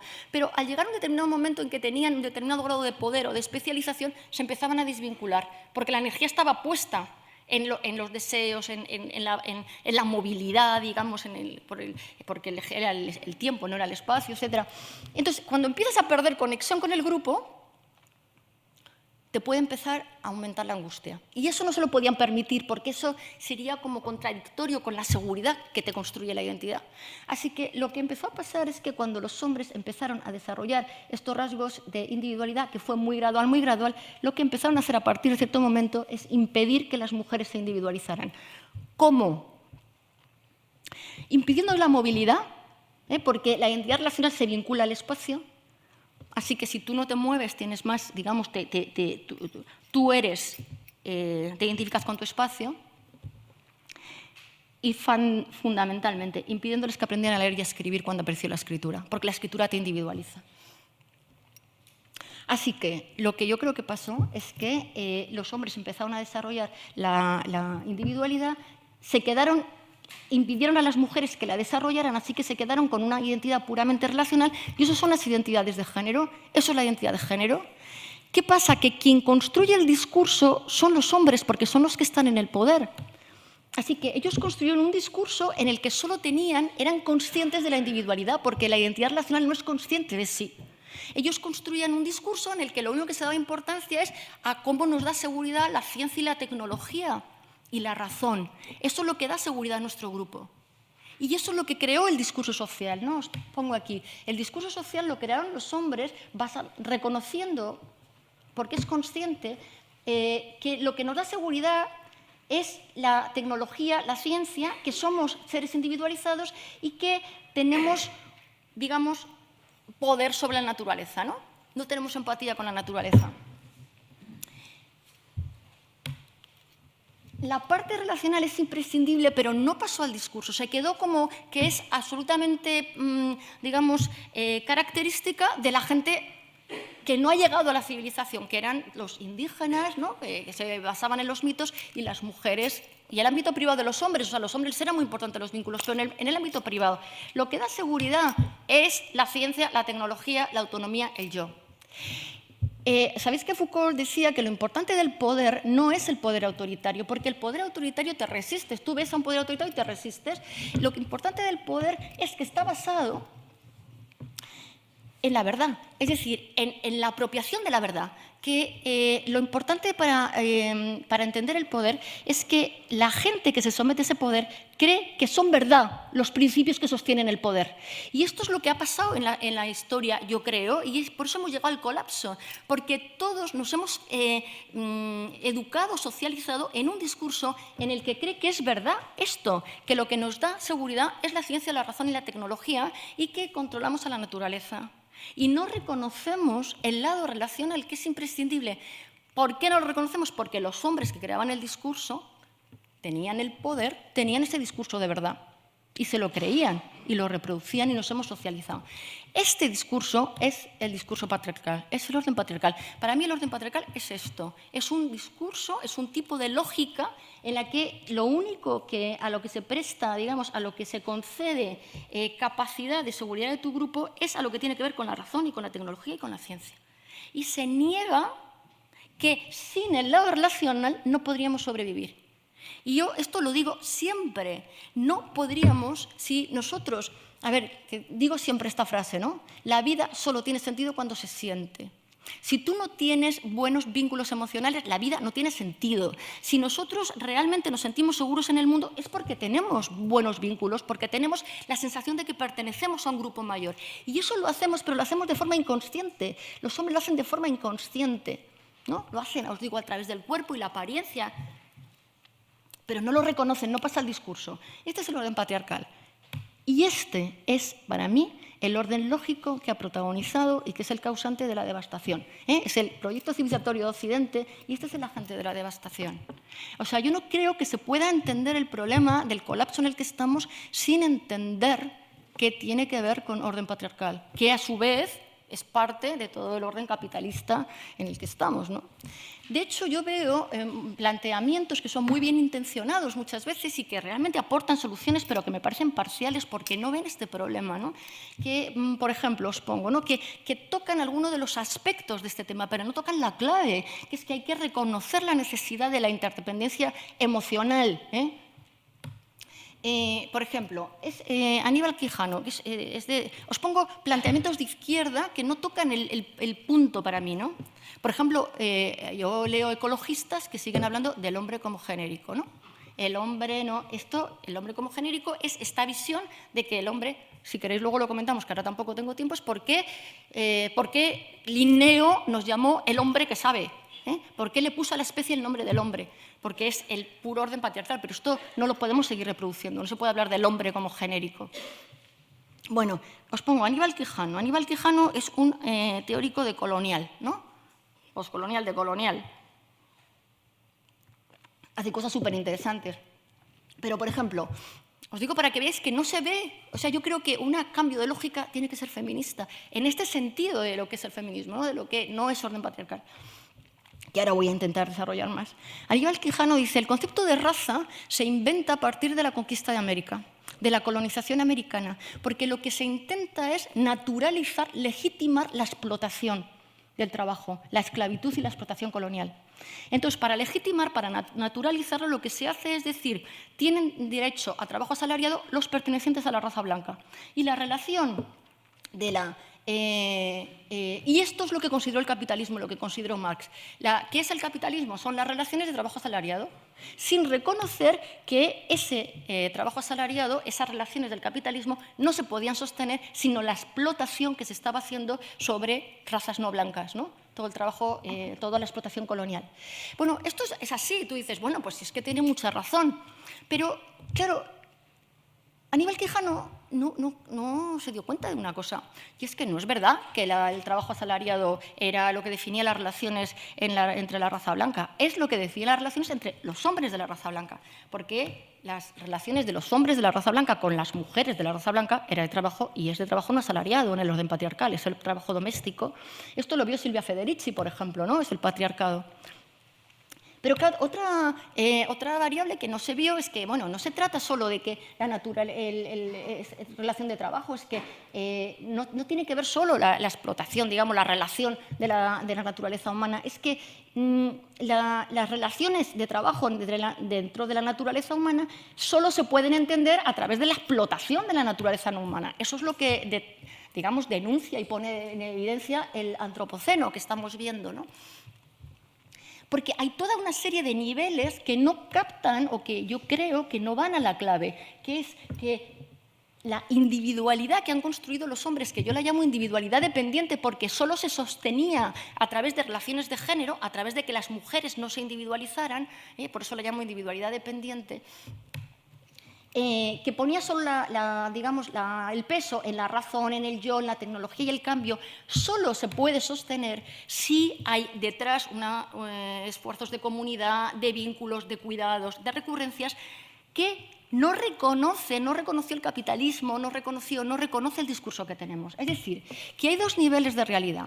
Un nivel que es consciente, que es visible, que es reconocido, y un nivel por debajo que es no reconocido. Vivimos como en una realidad paralela, vivimos en una realidad en la que reconocemos una serie de cosas y no reconocemos que eso se sostiene en otra serie de cosas, ¿no? Tenemos discursos, que os digo, que muchas veces son muy de izquierdas, pero que siguen sin reconocer que están apropiándose, digamos, de los cuidados, de los apoyos, etcétera, de una serie de personas, mujeres, por ejemplo, en todo el orden patriarcal, o grupos indígenas a los que se está explotando, ¿no? Por otra parte, hay determinados planteamientos que también son muy bien intencionados, que lo que intentan es poner el peso solo en la otra parte, en los cuidados, en la recurrencia. ¿Qué pasa con el fin del colapso del sistema? Hay que volver a la comunidad, a los cuidados. Pero esto no es real, porque nosotros estamos individualizados. O sea, nosotros no podemos ver lo que decía José Luis antes, no podemos a una Arcadia feliz. No, porque estamos individualizados. Hay que tener en cuenta las dos partes del juego. Y esto nos mete en una reflexión que es muy complicada, ¿no? Os pongo... ¿Quién ha tenido en cuenta las dos partes del juego? Yo creo que las mujeres individualizadas de la modernidad, también algunos hombres. Yo creo que hay hombres que no son patriarcales, ¿no? Pero creo que esto sobre todo lo encarnamos las mujeres, porque yo creo que nada tiene que ver con esencias ni con biologías, tiene que ver con proceso histórico. Sí, las mujeres individualizadas de la modernidad, al empezar a aprender a leer y a escribir y a formarnos en educación superior, que solo se nos permitió a partir de la modernidad, nosotros nos empezamos a individualizar. Entonces, claro que tenemos individualidad, yo, potencia, poder, etc. Por supuesto que lo empezamos a hacer. Pero nosotras no podemos abandonar el lado de la relación, porque es imprescindible. Y si nosotros lo abandonamos, nadie nos lo cubre, porque los hombres no están socializados para cubrírnoslo.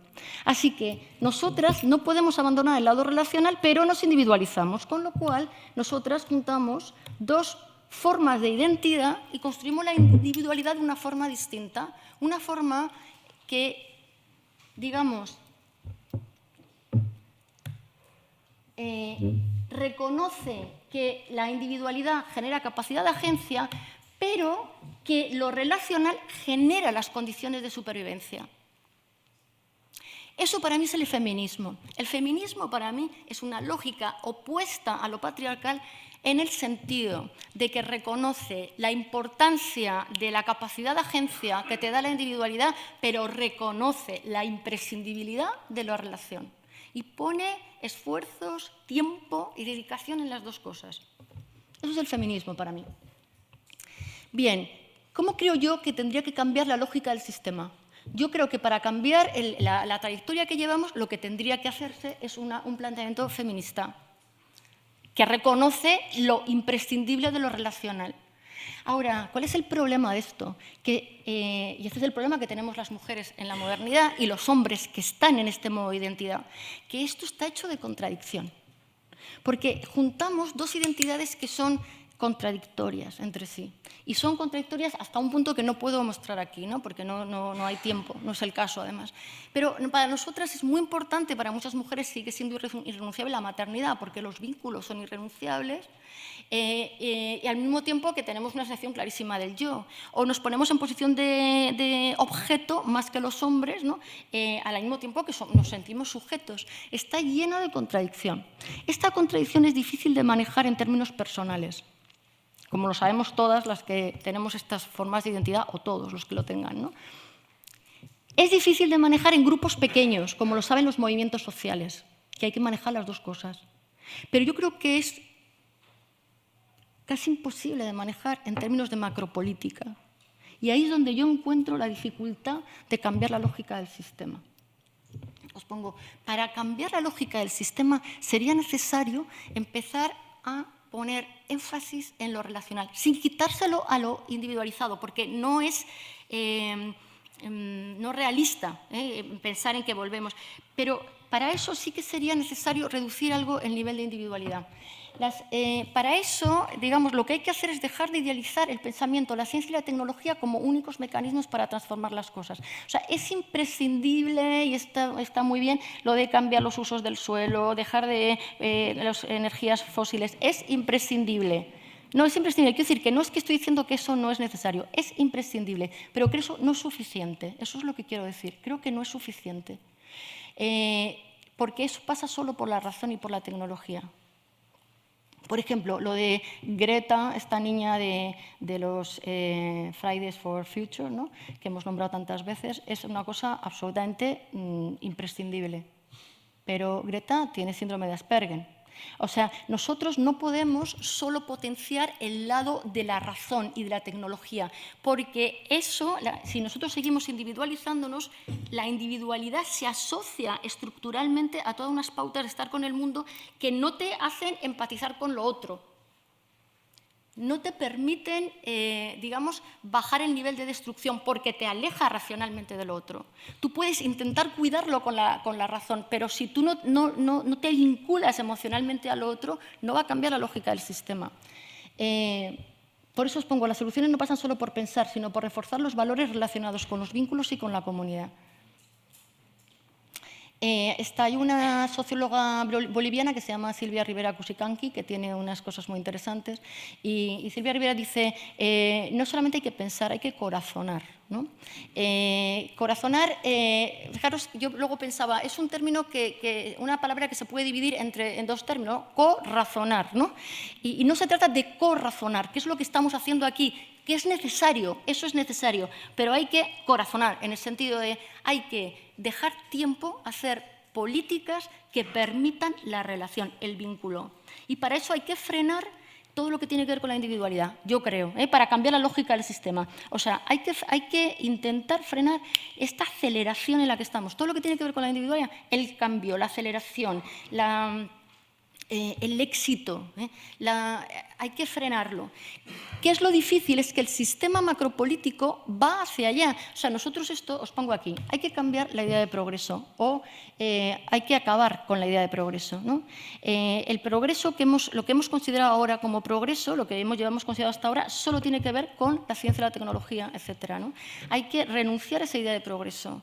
O sea, el bienestar... Mirad, os voy a poner, a ver si lo tengo, espera un segundo. Os voy a poner unos comentarios que salieron el otro día en El País, de un artículo, lo veis ahí, ¿no? El día 18, la semana pasada, decía, hablaba de estas cosas, ¿no? ¿Cómo otorgar entonces valor a aquello que contribuye al bienestar de una sociedad? Esta es precisamente la pregunta para la que Jacinda Ardern, primera ministra de Nueva Zelanda, busca respuesta. No es casual que sea una mujer, su presupuesto nacional del bienestar, anunciado hace unos días, está orientado a lidiar con problemas y desafíos tan dispares como la pobreza infantil, la discriminación de la comunidad maorí, la violencia machista, el sinhogarismo y las emisiones de CO2. Todo relacionado. La idea no es nueva, pero se mueve despacio. Ya en 2008, la Unión Europea, a instancias de la presidencia francesa, creó una comisión para la medición de la economía y el progreso social. Ese esfuerzo colectivo, recogido en Medir nuestras vidas, de los economistas Stiglitz, Sen y Fitoussi, no era más que una fundada invitación a mejorar la métrica. Y yo creo que muchas veces lo que hacemos es mejorar la métrica, ¿no? Es decir, tenemos que hacer más cosas, más técnicas, más... Y no, hay que bajar el nivel de eso para poder tener tiempo para cambiar la lógica, dando más importancia a los vínculos, ¿no? Os pongo aquí, esto es relativamente fácil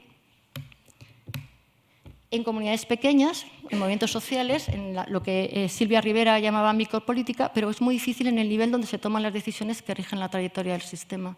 Porque la trayectoria del sistema, digamos, en el nivel de la macropolítica, sigue actuando el orden patriarcal. Y si sigue actuando el orden patriarcal, sigue actuando bien negando el problema, bien lo que veíamos ahora, ¿no? De haciendo proyectos de estos de me voy a Marte y ahí no va a pasar nada, pero mientras tanto estoy cerrando fronteras, el privilegio solo para mí, etcétera, cosas nada inocentes, ¿no? Bien negando el problema, como Trump, o bien aceptando el problema, pero buscando soluciones derivadas solo de la razón, de la ciencia y la tecnología. Y yo creo que hay planteamientos incluso ecologistas que siguen actuando desde la razón, desde la ciencia y la tecnología. O sea, creo que hay, os pongo aquí, y es que con esto acabo porque no me quería pasar de tiempo, hay que conectar lo subjetivo con las dinámicas sociopolíticas económicas. Hay que entender qué es la identidad relacional.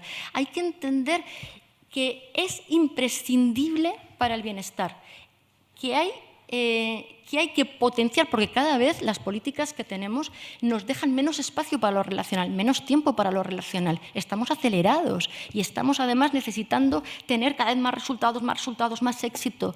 Eso, por más que pensemos cuál es la solución al colapso del sistema, si seguimos en esa línea, no vamos a resolver el colapso. Yo no sé si lo vamos a resolver, porque esto me parece, cambiar la subjetividad es una cosa complicadísima. ¿Cómo se puede hacer? Cambiando los valores. Cambiando los valores. Pero porque la individualidad, como decía Fernando el otro día, tiene que ver con los deseos para sí. Porque si el sistema político sigue, si nosotros decimos vamos a quitar las emisiones de CO2, vamos a quitar el consumo, si decimos eso, pero seguimos con móviles, y eran móviles de quinta generación, los móviles están aumentando la individualidad de una forma alarmante, ¿no? Y hay patologías. El otro día oía en la radio que no, el 50% de la población asiática está diagnosticada ya de patología del videojuego, ¿no? Y hay patologías del individualismo, digamos, ¿no? Entonces, da igual pensarlo, porque vamos a seguir en una sociedad que no reconoce la necesidad de vínculo. Hay que bajar eso. Me parece complicadísimo. Pasaría por un cambio de sistema de valores en la educación, por supuesto, ¿no? Pero esto va en contra de los intereses de quien tiene el poder, ¿no? Me parece que un cambio de lógica pasa por un entendimiento de lo que es el feminismo, realmente. No que el poder de las mujeres no tiene que ver con las mujeres, tiene que ver con un cambio de lógica, donde lo relacional es básico para el bienestar y para la supervivencia, y lo que eso implica, en relación de qué es lo que tenemos que cambiar. Y nada más. Gracias.